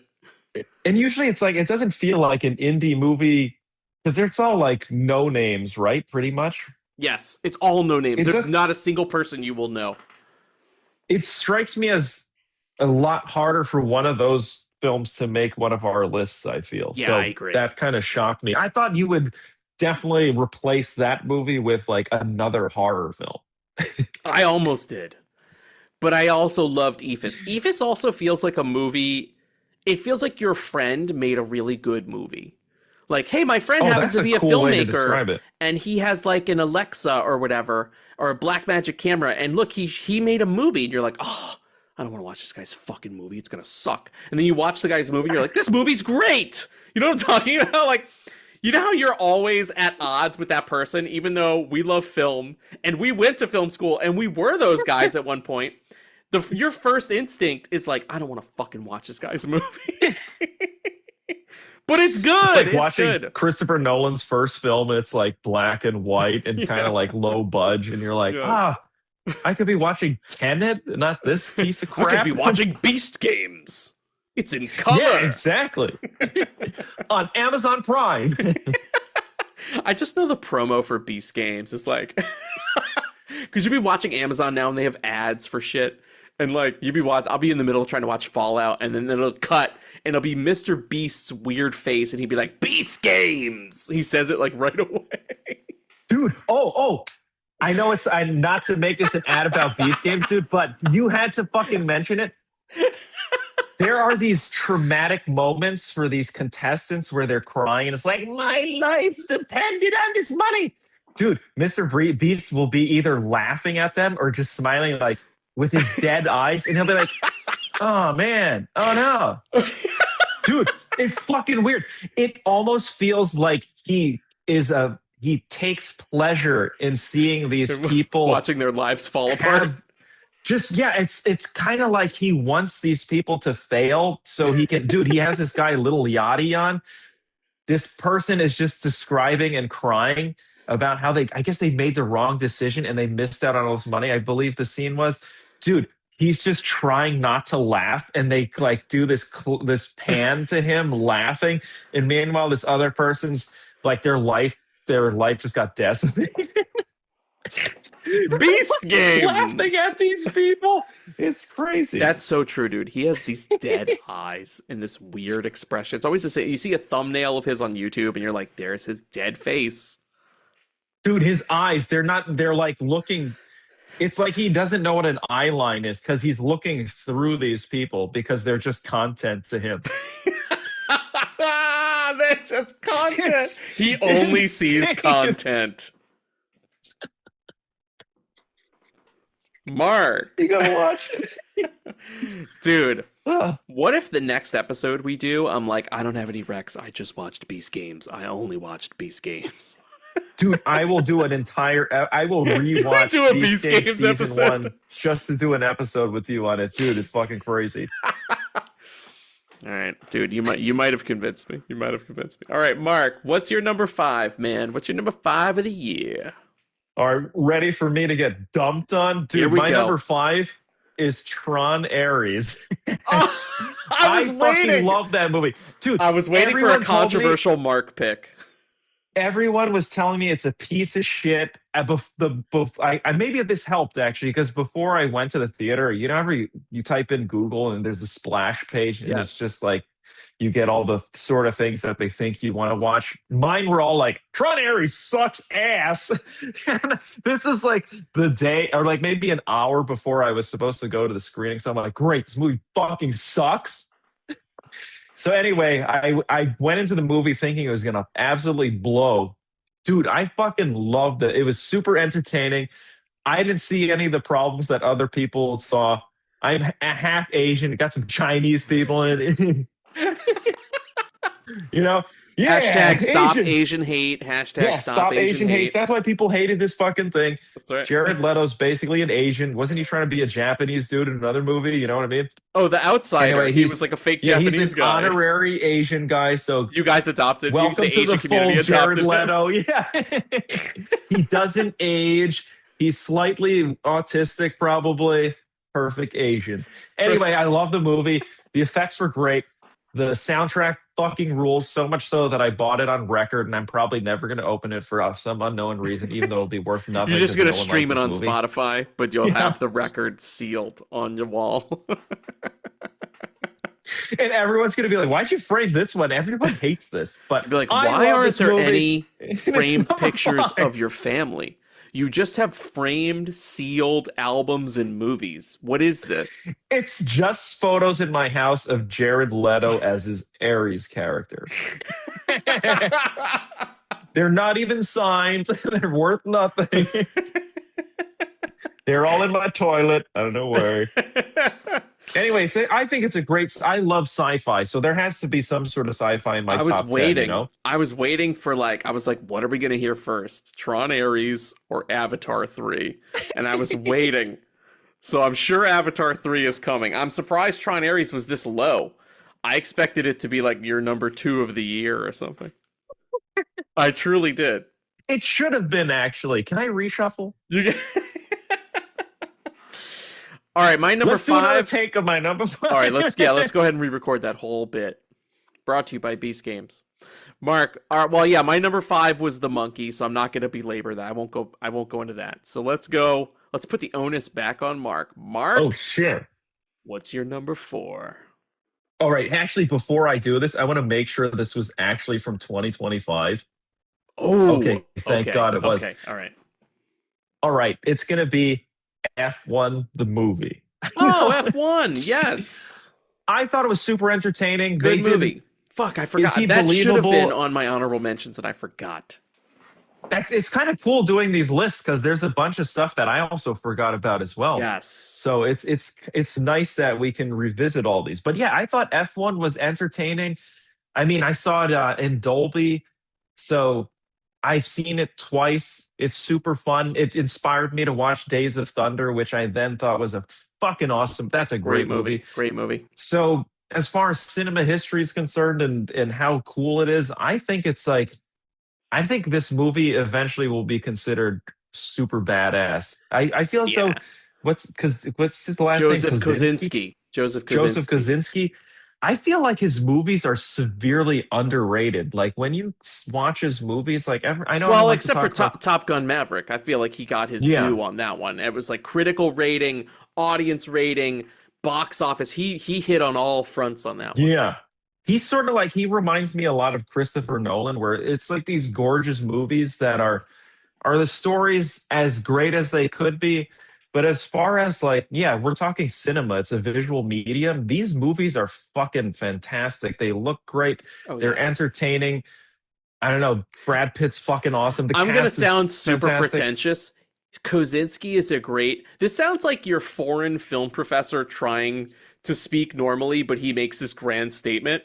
He is a great image maker, right? That sounds visionary director. Visionary director. Kosinski is that guy, I would argue. Yeah, the guy makes beautiful images. That's what he does. I feel as though these people should. be doing better than they are because we're given a lot of visual slop. I mean, yes, I feel as though people should put an emphasis that movies have to fucking look good, and that's what he Yes. does. He makes Yeah. good looking movies, and sometimes you want a thin storyline so you can enjoy the visual aspect of filmmaking and It's a the very technical polished side. movie. You're absolutely Yeah. right. I guess it's all down to the experience you want to have. If kind of just like looking at a beautiful photograph, right? You don't need an artist statement and a bunch of words. If you want to just look at a beautiful image and take the information in that way, that's kind of like what the Kozinski method is. They should make a fucking show called the Kozinski method. It's just beautiful images. Yeah. That's it. By the way, I like how you phrase that, but that's a perfect summation of what I was trying to say. That's Yes. brilliant, sir. Thank you, my friend. All right, number 4 for me. More horror, baby. It's Weapons. Weapons. My number 4 of the year. I loved this movie, but here's the thing. I love Zach Cregger's movies. He's only made 2 movies that I've seen. I know he has another one he made before all this. I haven't seen that one yet.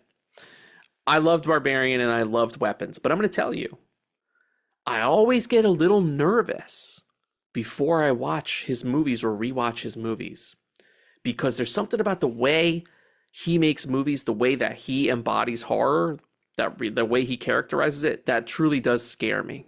And that's rare for me because I've become so desensitized just in watching all the horror that I watch, going to HHN and doing, it's very hard for me to find something that disturbs me to that degree. And there's something about Zach Cregger's ideas and the way that he treats the world we're in. That's what it is, dude. That's exactly what it is. I'm realizing it as I'm saying it. He makes mundane, real world shit. Anything, something as simple as I have to go to the bathroom or I have to go across the street to this person. Something superhuman that we all understand. He can make that feel like a fucking nightmare. He can make the world you recognize feel otherworldly. That to me is horror. Like the genesis, that truly is the shit that fucking makes me scared. And also I get frightened by giant things. Mark knows this. I don't like giant characters. I don't like fucking people on stilts or like giant. I don't like that shit. So like, if Zach Cregger makes a kaiju movie, I'm fucked, basically. Weapons. So original, so bold, so disturbing. Also, I gotta say too, I love that a horror movie, I love when this happens to a horror movie. It happened with Art the Clown, with the Terrifier movies, where a character has become the rage in a community. And Aunt Gladys, I'm seeing people dress up like Aunt Gladys for Halloween. I'm seeing Aunt Gladys's online. I'm seeing people make custom toys of Aunt Gladys. Like, Aunt Gladys is truly an icon, a character crafted out of, like, that's a character that stands out. And I love when that happens in horror movies because we don't get much of it. So it's cool when a random horror movie character takes over the zeitgeist. So for all those reasons and for the way it's told and the way that it's not treated like a horror movie, he's treating it like a big sweeping, like fucking PTA Magnolia type shit. He's treating it like it's this sprawling epic. It's fucking amazing. You're not getting horror movies like this. Weapons is fucking great. I think that's my thing with my top 5 with horror for my personal list. It was about horror pushing the envelope, going further than it's ever gone, showing me something new that I've not seen before. I could truly say that with The Monkey, and I could truly say that with Weapons. Damn, very well said. By the way, thank you. But going back to this director, what was that? The third movie he made? He made a movie a long time ago. I don't even know if it's a horror. I think it might be a comedy because he's a comedy guy. He was in a sketch comedy group called The Whitest Kids You Know. It might be a comedy. Dude, that's crazy to me that he's part of that group. Comedians are often some of the best horror filmmakers, right? Jordan Peele. I mean, I would say Jordan only has one good horror movie. I think he struck out his other movies, but he's has a sketch comedy background. Same thing with Zach Cregger. I can't wait to see his Resident Evil movie. I'm so fucking curious about it. Dude, that's going to be awesome. By the way, the one thing I like about his movies is, to your point too, is like, they're very unexpected. Like Barbarian, you cannot predict anything in his movies. Yes. Like a lot of other horror films, you can kind of in the back of your head, you're piecing things together just because, you watch films you have so much cinema history inside your head, you can sort of see where things are going. With his movies, you can never tell what's going to happen. Like Barbarian, when I first saw that, I was guessing the entire time, and any prediction I made was like completely wrong. And the same with weapons too. It's just he takes you on this journey that it's like his misdirection is so subtle that you don't even notice it. It's Yes. fucking awesome. It's pretty crazy how good he is at that. Yeah, dude, he's a maestro with that shit. You're absolutely right. He's good at misdirection and he's good at taking you on a ride where you don't know. It's not obvious. You have no clue where this is headed. It's Oh kind of yeah, great, right? 100%. That's like a fun feeling in a movie, you know? You don't get it often too. It's so when you finally are legitimately surprised, it's like, holy shit, it actually renews your interest and faith in cinema because you're like, okay, cool, I haven't seen everything. It's like I've seen so Yes. many movies and I still haven't seen everything, Yes, which I is love such a that. good That's a feeling to have. great Yeah. way to say it. I haven't seen everything yet. That's great. All right, Mark, what's your number 3? Beast Games. All right, this one's gonna kind of come out of the blue, and I was not expecting this movie to be number 3, but I loved Caught Stealing. I think a lot of the movies on my Oh, list have to do mainly with me coming in with a preconceived notion of the movie and being surprised by it. And Caught Stealing, I thought was going to be like this, like, it's like Aronofsky's depression porn again, but it was like an engaging movie. It was fast. The acting's great. Another movie similar to Weapons where you couldn't tell what was going to happen. In fact, the trailer, I thought the movie was going to be one totally different thing, and it's the complete opposite of the trailer, which I loved. yeah. And anyway, it's a really good movie. You should catch it. It's shot beautifully. The acting, like I said, the cast is fantastic. And but yeah, visually, it's a great looking movie. It's completely unexpected from that director, and I hope more people see it because it's actually a very good movie. I think more people will get the chance to see it because I think I saw it pop up on Netflix of all Oh, places. cool. So you could probably go watch it there now. Also, I'm just gonna, this always happens in these episodes. God damn it, I forgot about Caught Stealing. I liked Caught Stealing a lot. That should be in my honorable mentions. I fucking forgot. Good movie. Yeah, that movie ruled. Good Like I movie. said, I wasn't expecting that either. And to the degree where I missed it in the theater. Now, a lot of these movies also that made my top 10 list, the ones that I missed in the theater, I thoroughly regret it because Yeah, they're that would have they're been a awesome cool experiences. experience in the theater with an audience to Oh see where yeah, that was especially going. like a New York audience too, Yeah, that because would have been it's such great. a New York See it centric in a movie. fucking down and dirty Lower East Side theater or something. Yeah, exactly. It would kind of fit in with the ethos God, of that movie if the too. Landmark Sunshine was still open, you could go see that shit Yeah, at I 10 know. o'clock at night. That'd be Dude. amazing. That is the perfect screening place for it too, right? You gotta Where see it get out late. of You gotta you're on see the it late too. streets, Yes. and You you're gotta like, oh, fucking, that's the same the feeling movie's as the gotta movie. start at 10:30. You gotta go Yeah. get a couple drinks, go get yourself a shitty fried chicken sandwich across the street, then go watch the movie. That chicken place that you said everything is good. Talk about overselling. I had never been there before. And Mark asked me, is the food here good? I said, oh, you can't go wrong. Everything's great. Everything's great. I don't know why the fuck I said that.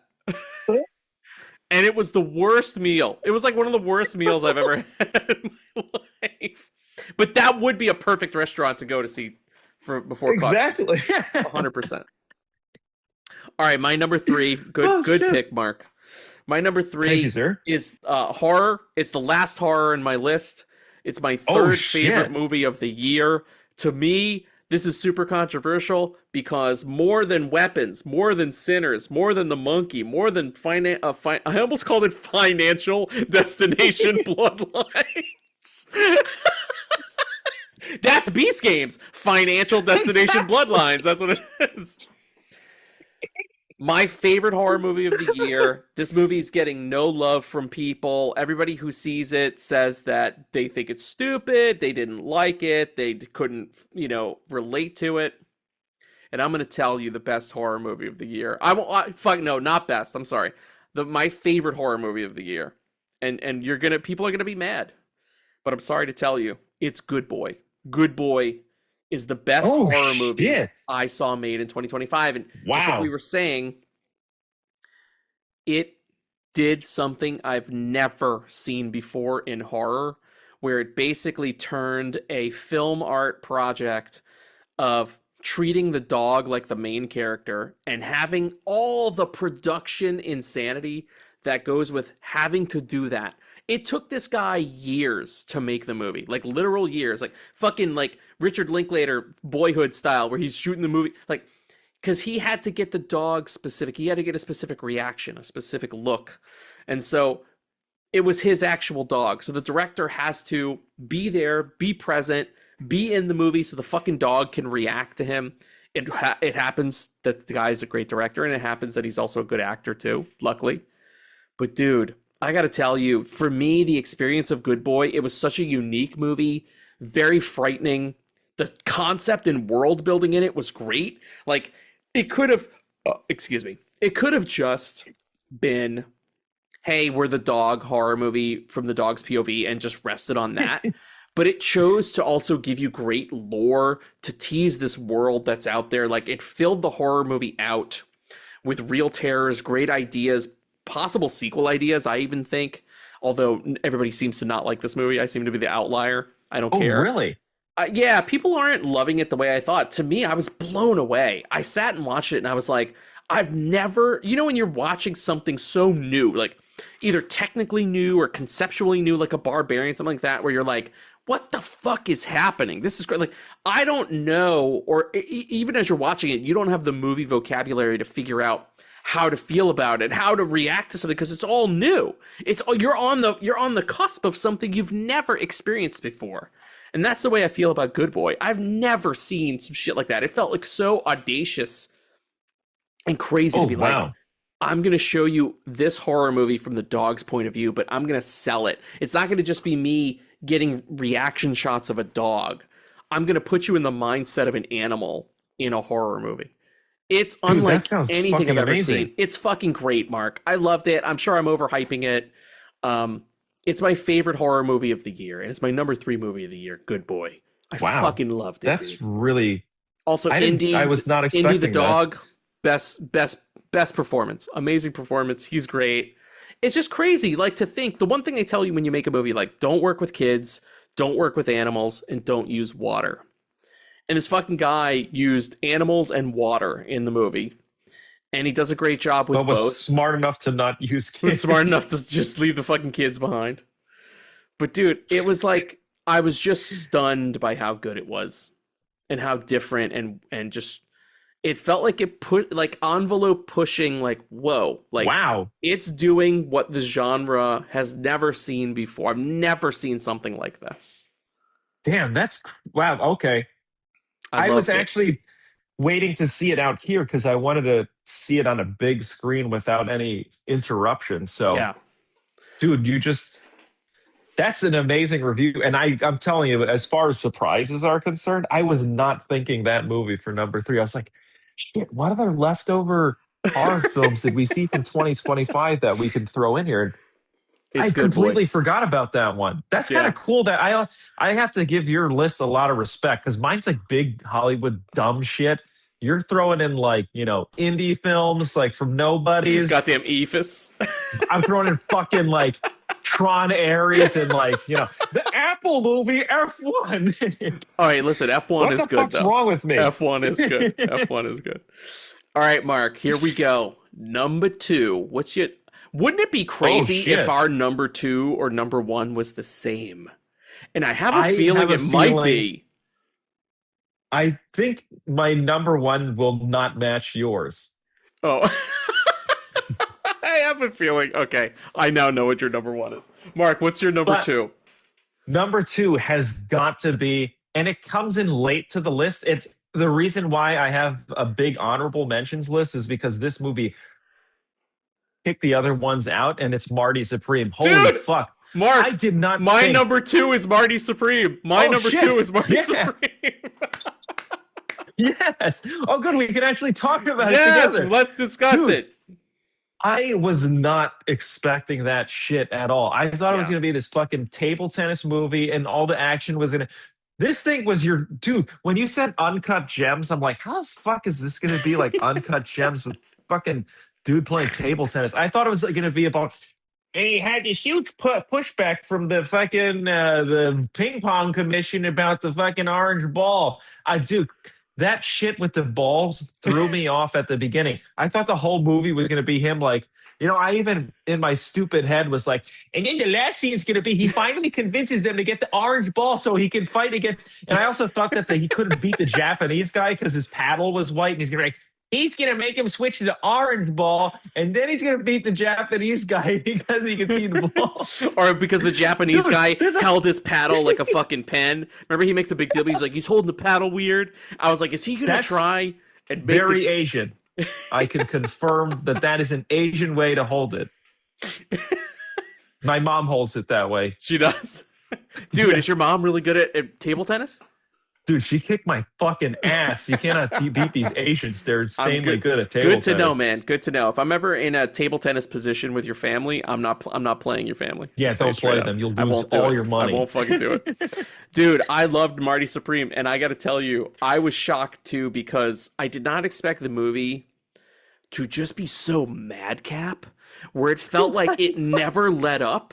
It's a fucking table tennis movie. Like, I expected it to be, okay, we'll get some table tennis stuff. It'll be kind of a sport. Like, when we saw The Smashing Machine, which is a good movie, it's fine. Dude, that movie's fucking boring now. Now that I watched this movie, like, nothing happens in The Smashing Machine. Look at how slow-paced it is. Look at how much nothing happens in The Smashing Machine. Then you look at a fucking ping pong movie with Marty Supreme, and it feels like, at times, it feels like a horror movie. At times, it feels like a thriller, a sports movie, a hustler movie. It's like every fucking bad thing that could happen to this kid, like all the mistakes, the shitty choices that he makes, the fact that he hustles his way through all of these ridiculous scenarios, man. Like, dude, I gotta tell you, I was stunned by how good this movie was. I could not fucking believe. It was the equivalent to me. It was like when you are talking to someone and they tell you like, oh man, I tell you this crazy thing I saw on the subway. And they tell you this insane story that by the end you're like, I cannot fucking believe that's real. That's this movie. Somebody distilled that energy, put it into a movie. It just happens to be about table tennis. It's fucking crazy. Like, but it's weird. I felt so just crazed I was like, I cannot believe this is happening. Oh, to your point, doesn't it? This was a question I was going to ask you, actually. Did it feel like it was a movie made by someone with ADHD? Because it like starts off with like, there's a sex scene, and then a sperm goes to an egg, and then just a whole fucking completely different story happens, and it goes back to the fucking sperm and the egg. Dude, this movie is like, even though it's in the 50s, we play only songs from the 80s. It's this specific 80s song. Dude, that decision worked so fucking well for me too. Like, at first I was like, why are we doing this? And then each time an 80s song would come on, I was like, this is so goddamn perfect for this. Yeah, it's scene. Like it was so appropriate to hear these songs. And it kind of felt like the other thing too is he was using these songs that you've heard so many times in other movies, but the way he uses it is so much better than those fucking movies, to be honest. Yes. Dude, 100%. You're absolutely right. It feels like a neurodivergent. Like, and then the sex, and then the sperms, and then the title, then table tennis. You'll see Marty Supreme. You'll meet him. Like, and then it's like he's with his buddy talking about the fucking balls, and that nothing happens with these fucking balls till like the end of the movie. And then he throws these fucking balls out of a window. Dude, it's crazy. And the payoff of that, all those balls just scattering on the street. Fucking amazing. Also, too, and it sounds like applause almost. It helps that it's incredibly well shot, incredibly well edited. It also helps that it was like two things with Marty Supreme with the character. I was enjoying him as a character, and then I was also sadistically enjoying watching bad things happen to him. Is that weird? Like, I was like, yeah, there he is. He's in trouble again.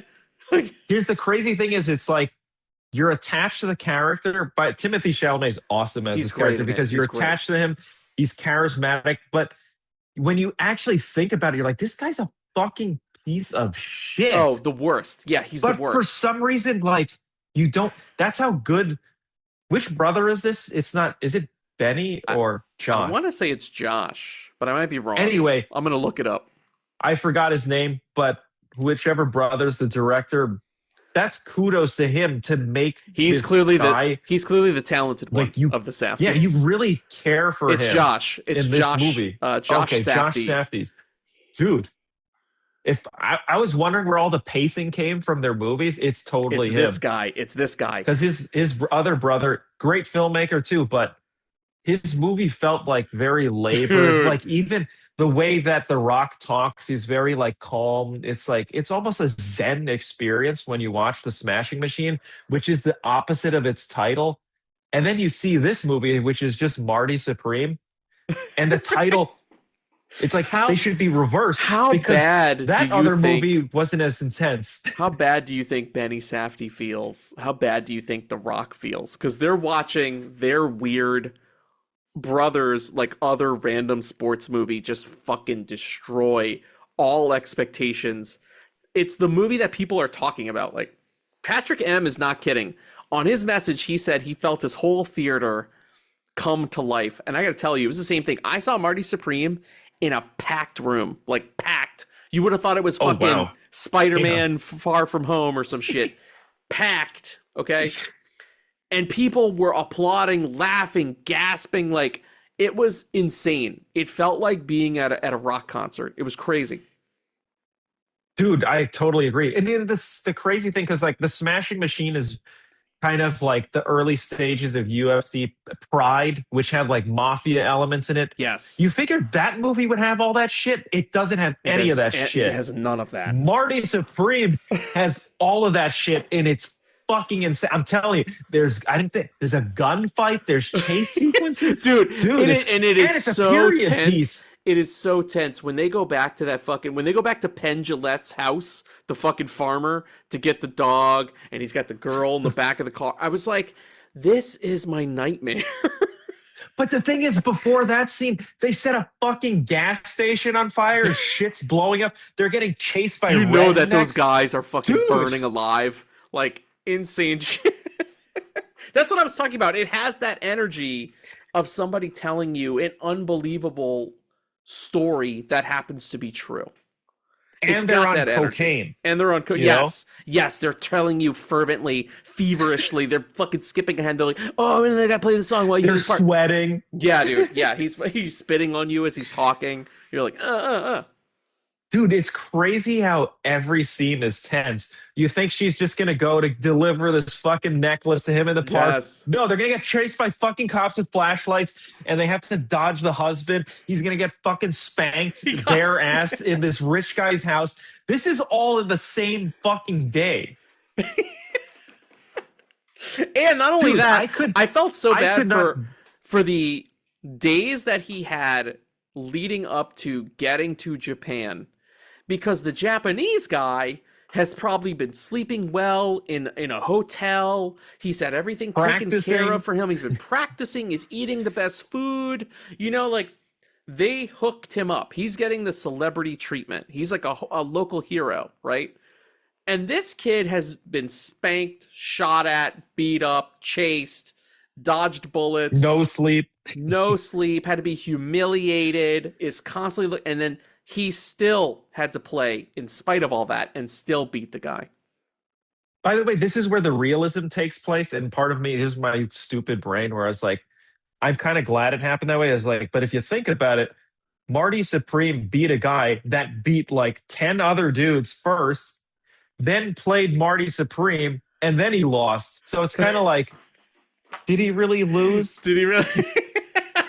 That's a good point. The guy played like 20 fucking people. He did, but those people were not giving him any kind of competition, though. But they were one and done. Energy, even with these douchebags. That guy was like, he was barely flicking his wrist. One and done. One and done. He goes through 20-something people. But you're right, though. It's not like he's coming in cold. He's been playing all day. Marty Supreme is a 5-star movie. I'm not even kidding. I'm not talking about a 5-star on IMDb either. I'm talking about 5 out of goddamn 5. It's a fantastic movie. Fantastic. I can't believe I'm saying that. It's phenomenal. I struggled. I feel bad for putting it number 2. That's the only way I should put it. I feel really bad. Oh my God, dude. It doesn't deserve 2. It deserves to be number 1. I feel the same way. The only reason, and you'll see why, the only reason it got unseated is because, of course, this movie had to be my number one. Of course. And I have a feeling your number one is going to be the same. Yeah. It's not going to be the same movie, but I have a feeling it's going to be for the same reason. Yeah. All right, Mark, let's peel off the Band-Aid. What is your number one favorite film of 2025? It's going to come as especially no surprise to you since you know me so well. It's going to be Avatar 3. It's just a technical masterpiece. Is it a recycled story? I don't give a shit. I had a fucking phenomenal time. It was designed for an IMAX experience. It was designed for a 3D experience. I saw it in Dolby. Fucking loved it. Yeah, I don't give a shit if the frame rates were different. Shut the fuck up. Dude, this movie, here's the thing is like, if you could, I love technical achievements. I love big budget effects. I like epic shit. I like the fact that, yeah, are they cheesy as the Navi? I don't give a fuck if it's Fern Gully or whatever. Everyone give me Dances. Well, shut the fuck up. Dances with Wolf is old. Nobody's watching that shit. Nobody's watching Fern Gully. How many billions of dollars does this shit make? It made a ton of money. That means a lot of people are seeing it. That means if you think it sucks, you can go screw yourself. I fucking love this movie. I detached from the reality that these are CG people, and I totally believe that these stupid aliens exist. And I loved the environment. I liked the new characters. I loved how insane it was. I loved the ridiculousness of it. I don't give a shit that these things were all the action sequences were recycled and it was just these like flying creatures throwing other flying machines into walls and shit. Yeah, I don't give a shit that they did it 5,000 times. It looked great. I'll watch it another 5,000 times. Yeah, exactly. This movie I'll watch like 700 times. If they re-release it in IMAX, I'll watch it 10 more times if I can. I probably will never watch this on my TV. That's one thing I'll get. These are designed to be in the theater, which is what I love. I like going to the cinema. I like that these movies are forcing people to see them in the cinema. I like that they look like shit on a TV. I like that they're supposed to be on a massive screen. You know what I mean? This is what movies are about. Like, you should be experiencing them only on the big screen. And that's why it's my number one, because it's the only movie that totally deserves to be on a big screen experience. And outside of that, it's going to suck. And we need more people back in the theaters. I think Love of Cinema guys sent some stuff that basically said statistically more people are going into the theaters. Oh, yes, I saw that. Good. And the fact that these movies, like, you should be rooting for these movies like Avatar to be making billions of dollars, because this is the stuff you want. You want to see things in the theater that are completely unbelievable, do not exist outside of a theater experience. You want to be seeing new stuff. You want to be transported to like new worlds. Like, why the fuck do you want to go into a theater and see like mundane life? You know, it's like, and you teach our stupid family at that, like, what was that? There's like anything Meryl Streep's in, like Doubt. Who fucking cares about Doubt? Oh no, he's a pedophile priest. Boring. Yeah. Does that pedophile priest throw some people into a wall? Yeah, no. Exactly. Does he got a flying machine? No. He's just touching children. Fuck that guy. So actually, these people are launching tribes. Mark is fighting against sexual assault by watching Avatar. Exactly. That's right. Yeah, and you're seeing like, you know, if you don't like capitalist big societies, look, these fucking natives are throwing machines into walls. There you go. Boom. Great movie. Boom.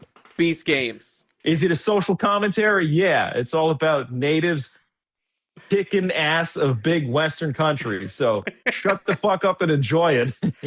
There you go. It also made billions of dollars. Yeah, I was going to say, the social commentary is, let's add more zeros to James Cameron's bank account. Let's give this guy money so he can make more of these crazy movies. It seems like he doesn't want to make them anymore. I've been hearing he wants to take a break or he wants to make something else first. And I think it's because they're so fucking expensive. He's been giving press conferences where he's like, I don't know, I might just reveal what 4 and 5 are in a press conference, or I might just write it in a comic book. I don't know. He's like tired of it. He's like, doesn't want to talk about it. No, you know what it felt like? Because of the release of this movie was sort of like, I think it was, they were not expecting it to make a lot of money. So he had to kind of say something like, I don't know if these are going to make money because we need more money to Oh, he make was more like, movies are you like saying it this. was like false modesty? He had to look like he knew I the movie feel as wasn't though going to it's, be a by the way, giant mega hit. I love James Cameron. So I, I'm pro whatever the fuck he says.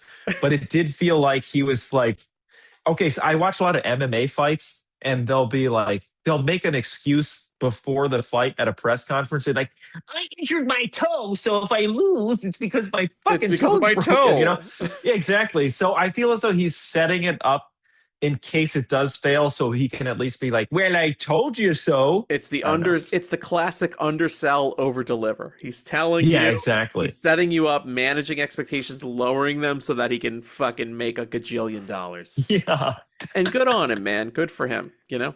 yeah, I totally agree. If I'm I not was doing surprised. shit I like that, I'd totally do knew it. I should have bet real money because I would have made money because I would have bet that that was going to be your number one.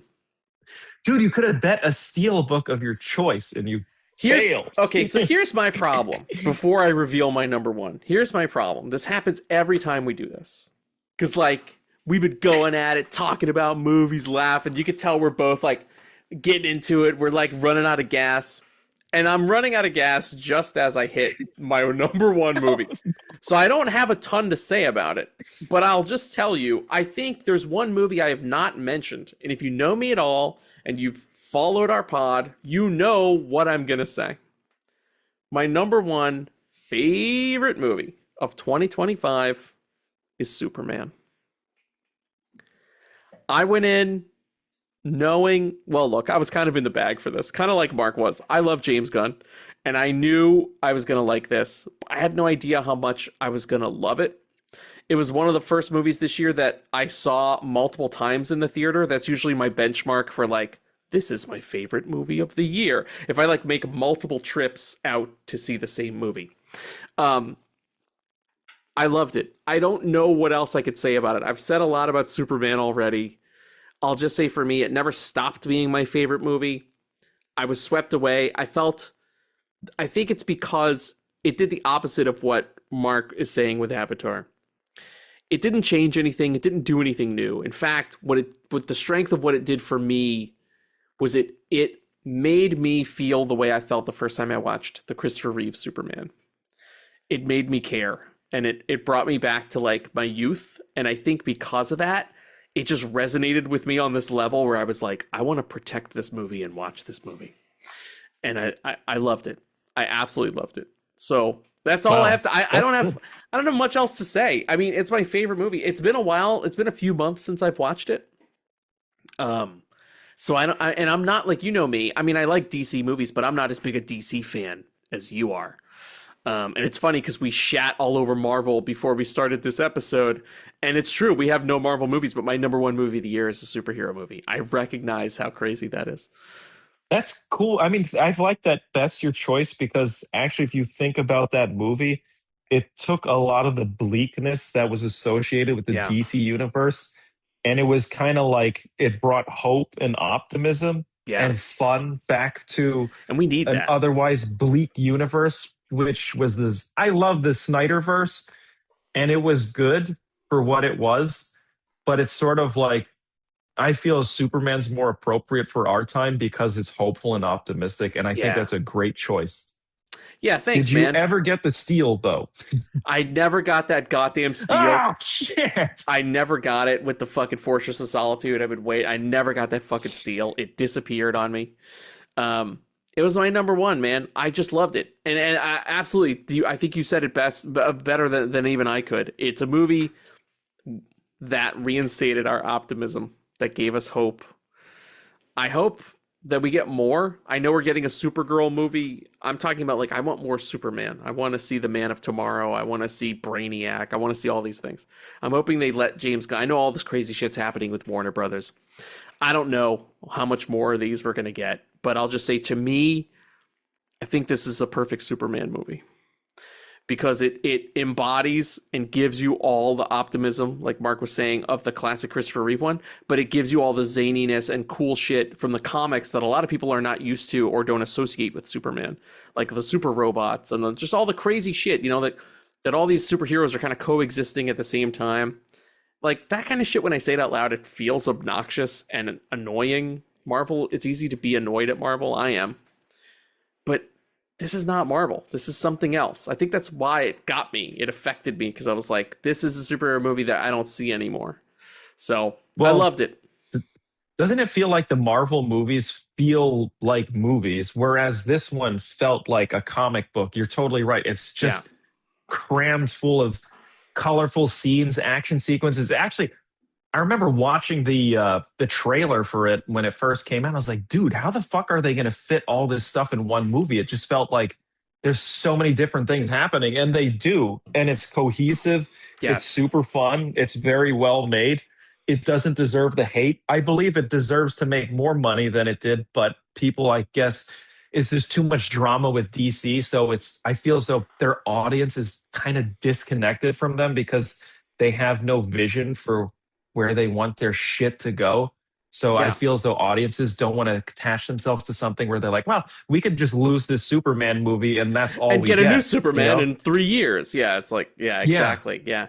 I hope this guy sticks around, David Cornsweet. I hope James Gunn gets to make more of these.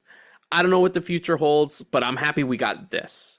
Like, I'm as surprised as you. Like, I was like, the minute I saw it, when I think it was the second time I saw it in theaters, I was like, this is my favorite movie of the year. It's going to take something being to hit on all these fronts to unseat it for me. So I kind of knew this was my number one a few months back.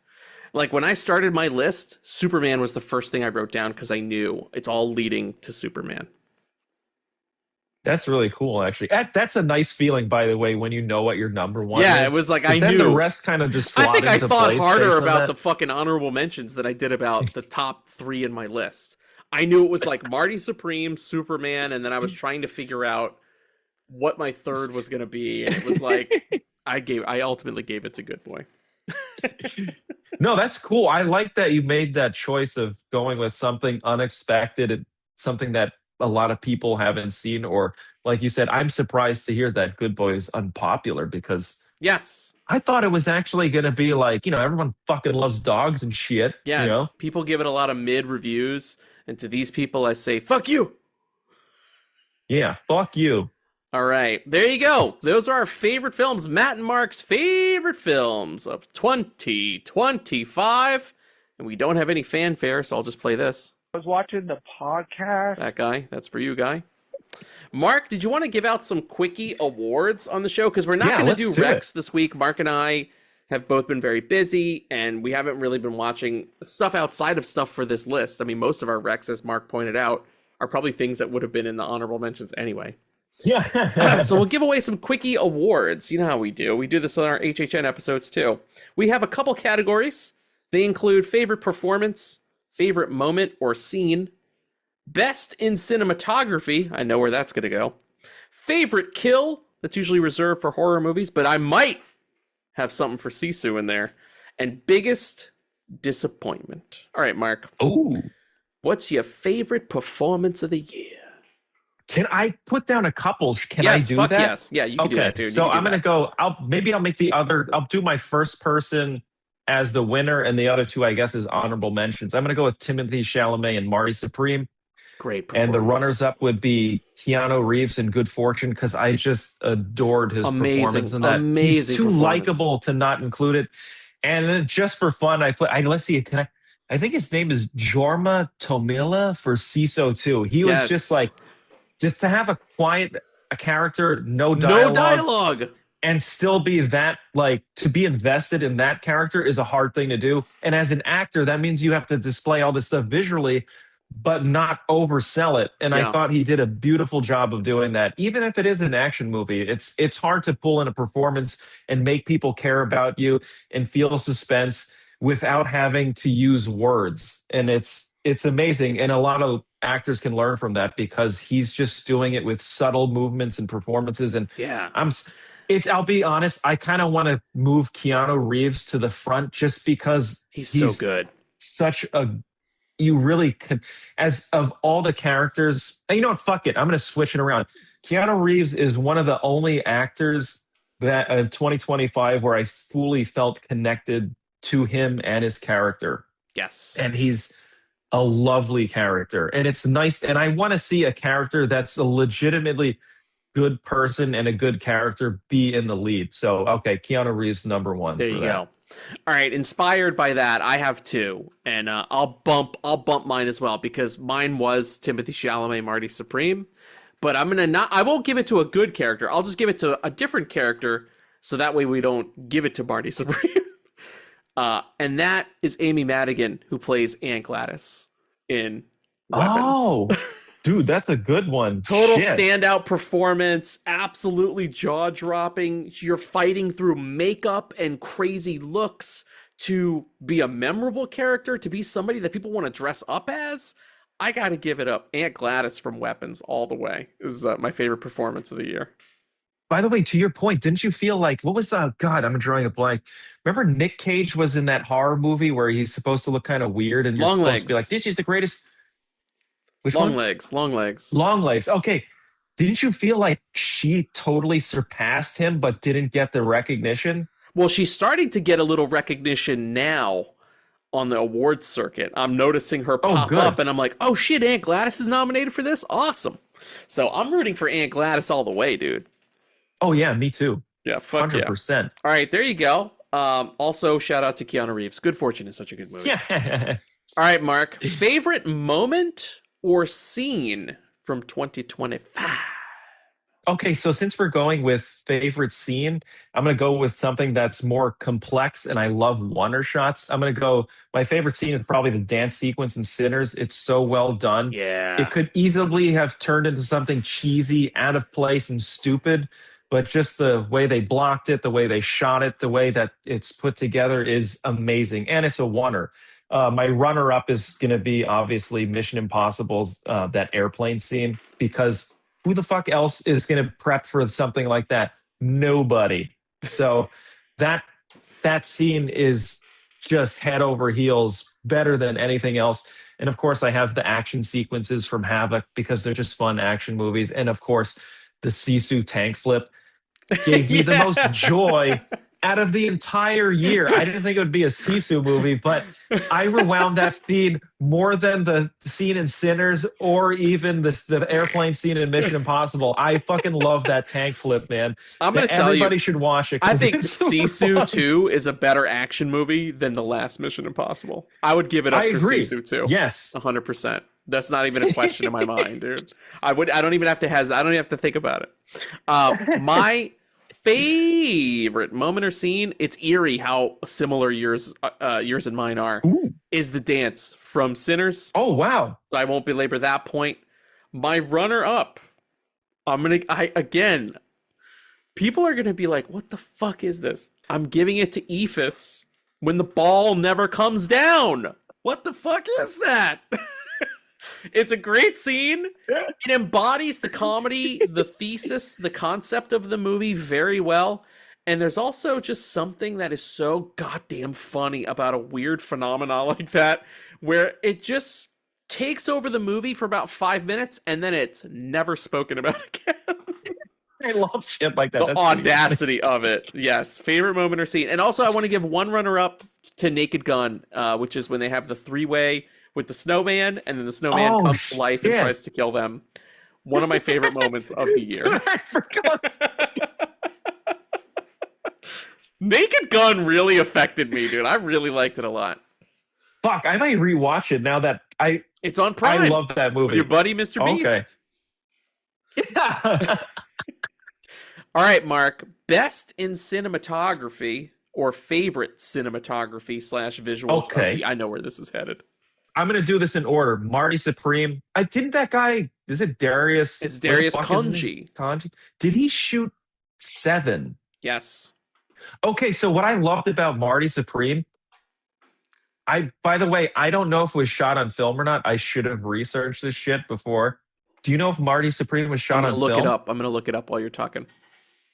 Anyway, I loved how Marty Supreme looked, and I was shocked at how similar it looked to Seven. So to see like the cinematography of Seven, but in this period piece from like, I thought it looked gorgeous. And of course, Sinners has to be up there because it's shot on film and it's just beautifully crafted. I also have Warfare up there, and then I really love the look of Weapons. So the Yeah, night dude. cinematography and Weapons is top notch. Good call on those on Warfare and Weapons. Mark, Marty Supreme was shot primarily on 35 millimeter film by Darius Kanji. Okay, cool. I'm glad. It's nice to put that. That's why they Put had to film be up there. there, man. Yeah, and not. By the way, if these were shot digitally and had the same look, they'd still be up there. But Yeah, that would the be fact okay, that they for took sure. the effort to put it, and it also made you realize, like, when after seeing Sinners and Marty Supreme, dude, film looks fucking gorgeous. Film looks so The way goddamn it good. like treats people, the skin tones, how it's not overly sharp. It's like it's the difference between someone who's done an actual painting and someone who's done a painting of a photograph. There's something like otherworldly about film, and it's beautiful. And I'm glad these movies are preserving it. Well said. So I'm going to throw in a curveball here, inspired by Mark's list, because now that you're reminding me, I'm like, this was, I think, the best cinematography I saw all year, and that was F1. Oh, I thought you were saying It was EFIS, everybody. It was EFIS. No, it's F1. F1 was the best cinematography, best visuals I saw all year, and that was not shot on film. It was shot with using advanced digital cameras.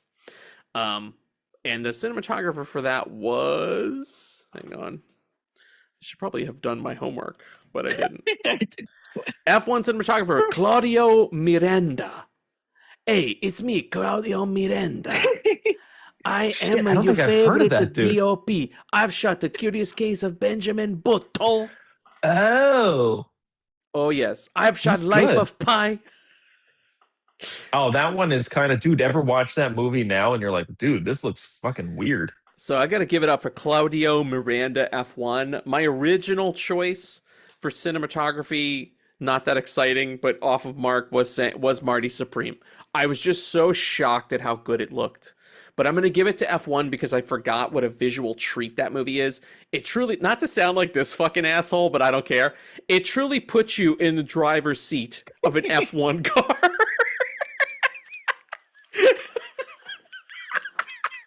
It hurt me when I said it. I like that It you hurt went me. with the tagline.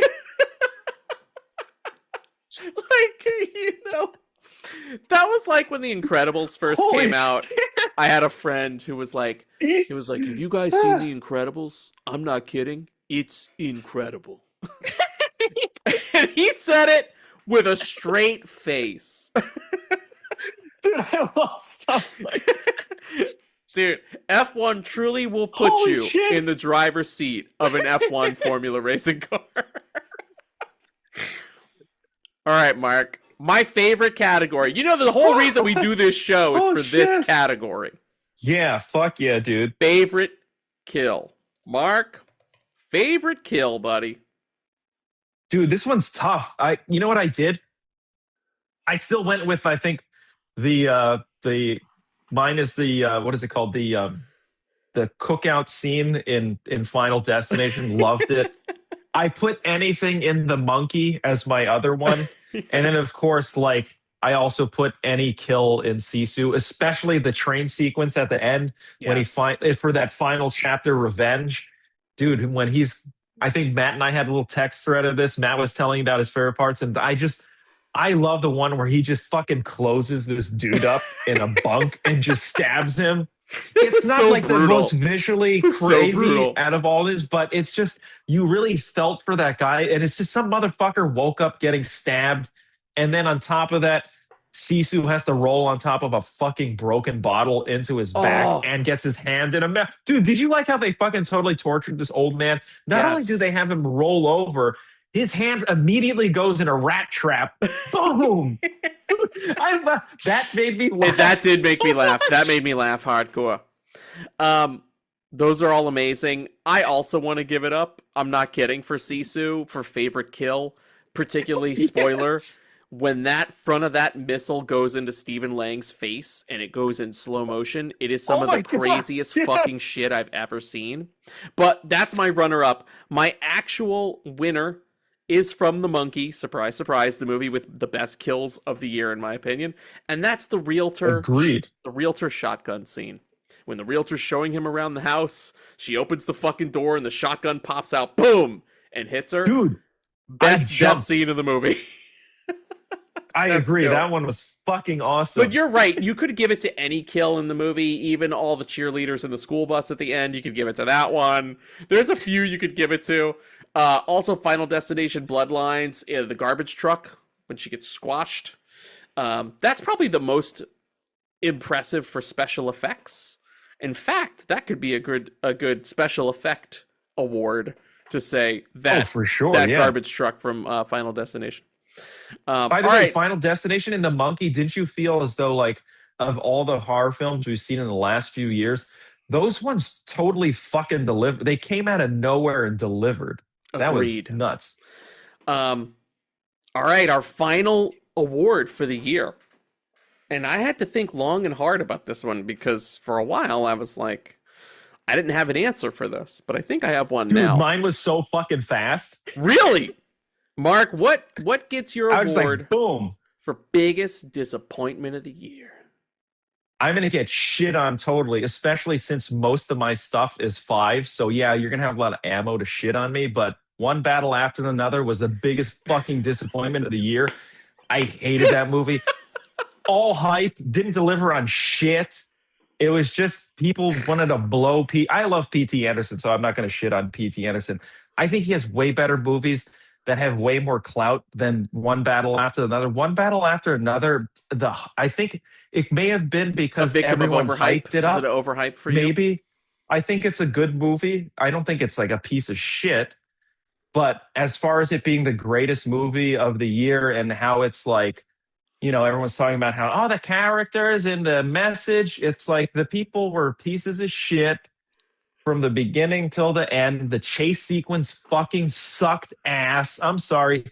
Watch F1. Seriously. If you think that was a great car chase sequence, have you not seen F1? Have you not seen people get thrown Have you not seen Sisu 2? Have you not seen a tank flip itself with landmines? You know?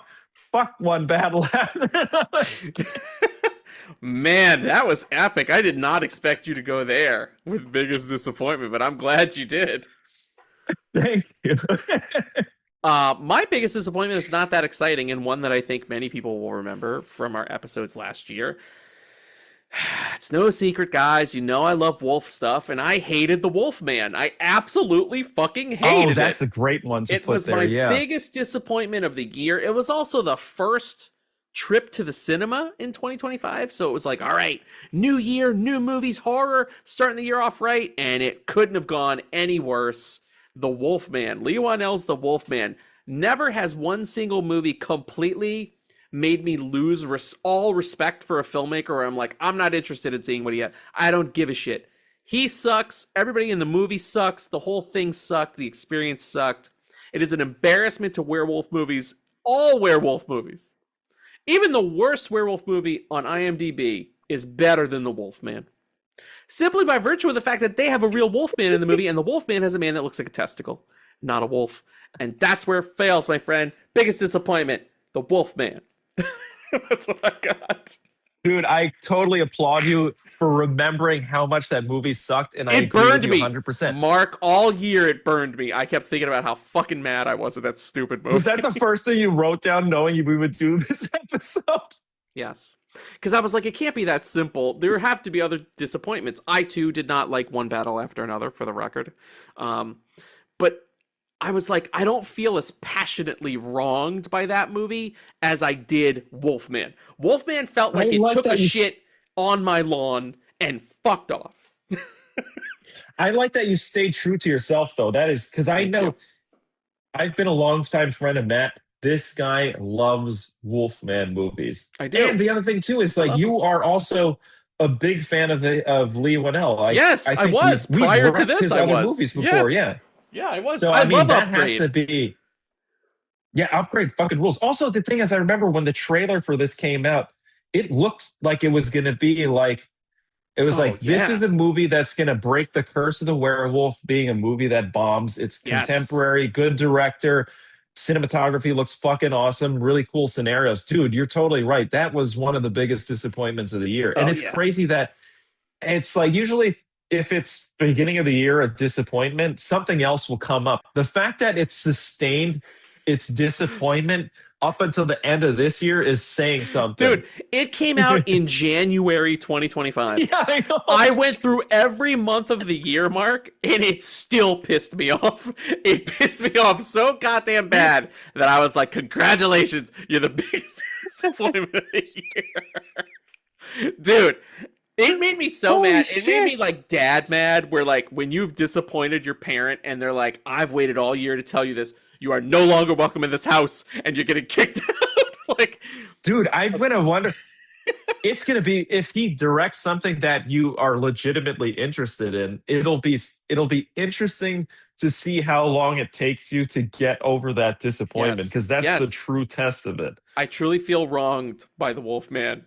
I felt wronged by Lee Wanell. He shat on my lawn and left. That's how I felt. It was a disgrace what he did. Not only did he shit in your lawn, he probably like shoved your face into it and then ran off laughing. Yes. That's how bad that movie is. It wasn't even a respectable shit. It was a white dog shit. Something odd that has no business existing. And the other thing too is it's like he's probably coming off of The Invisible Man and his other projects, having more control than he usually should have. Yes. And that's what he made. Yes. What a fucking prick. Thanks a lot, Lee Wanell. You're my biggest disappointment of the 2025. Unfucking believable. There you go. Mark, it was, again, we're not doing Rex because we're so goddamn busy, and we really threw it all into this episode. Next episode, we'll do Rex. Dude, it was such a treat to do. I love doing these. We have some good, beginning and end of each year, we have some good shows where we're doing like grab bags and we do our favorites. Like, it's a good lineup. It's a big lineup. But it was amazing hearing your list. I was shocked at some of the things I heard, but it made me feel good. There's also some niceness in the world when, like, you know, that's never going to change. There's something nice and dependable about that, especially with friends and people that you know for many decades. Like I've known Mark. There's comfort in the world, no matter what's happening. You know that Mark is going to have Avatar at the top of his list, and you know that the Wolfman is going to piss me off. So there's comfort in knowing these things are always a constant in the universe, you know? It's not going to change. Thank God. But the one thing that won't change is the excitement of hearing your list. Oh, Because same. I'll be honest, I never know what you're going to think because you watch so many movies over the year, so it could be anything. So to finally hear what your and it's also as it ticks down, just the suspense of what your number one is going to be. Yes. I love doing these episodes, and this was a lot of fun. And Yeah. it's kind of like I get to re-experience the suspense of the year in movies on the show, because it's like, I'm telling you, that list, it's kind of like it's your actual thoughts because you've had time to sit and think on them. Yes. And yeah, we praise a lot of movies throughout the year, but this is like This is perfect it. reflection. It's Yeah. like our taste distilled down into 10 films, and they never disappoint.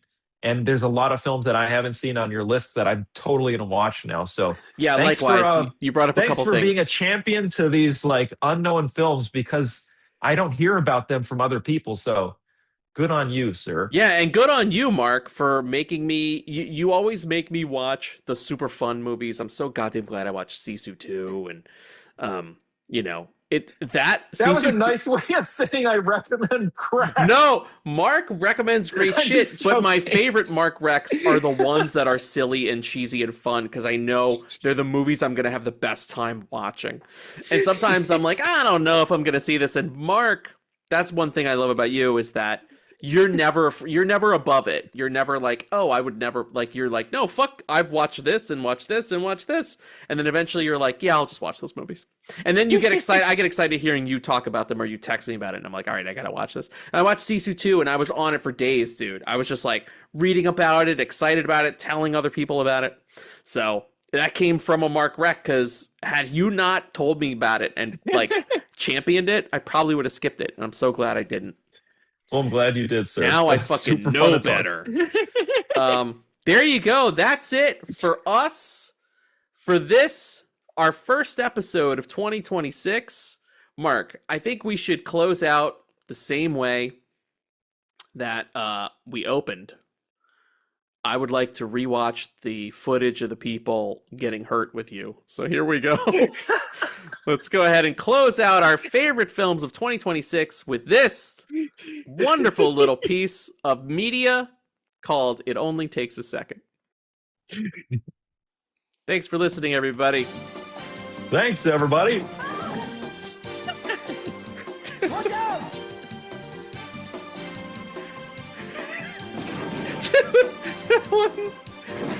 I love this people disappear down hole. that one sucks too, where the old guy gets hit in the head. Look at that. Look. Oh! This one's the good one.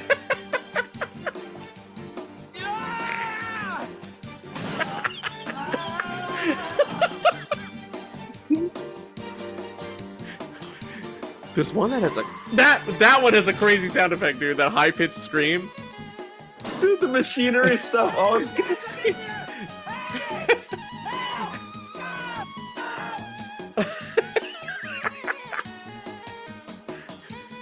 Oh my god. Oh god. Oh!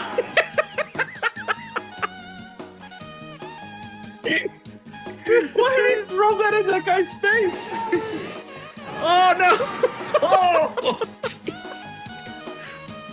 Oh! I missed the sneaker before stepping on the nail. Oh, I hate lawnmowers so much. Oh no! Yes!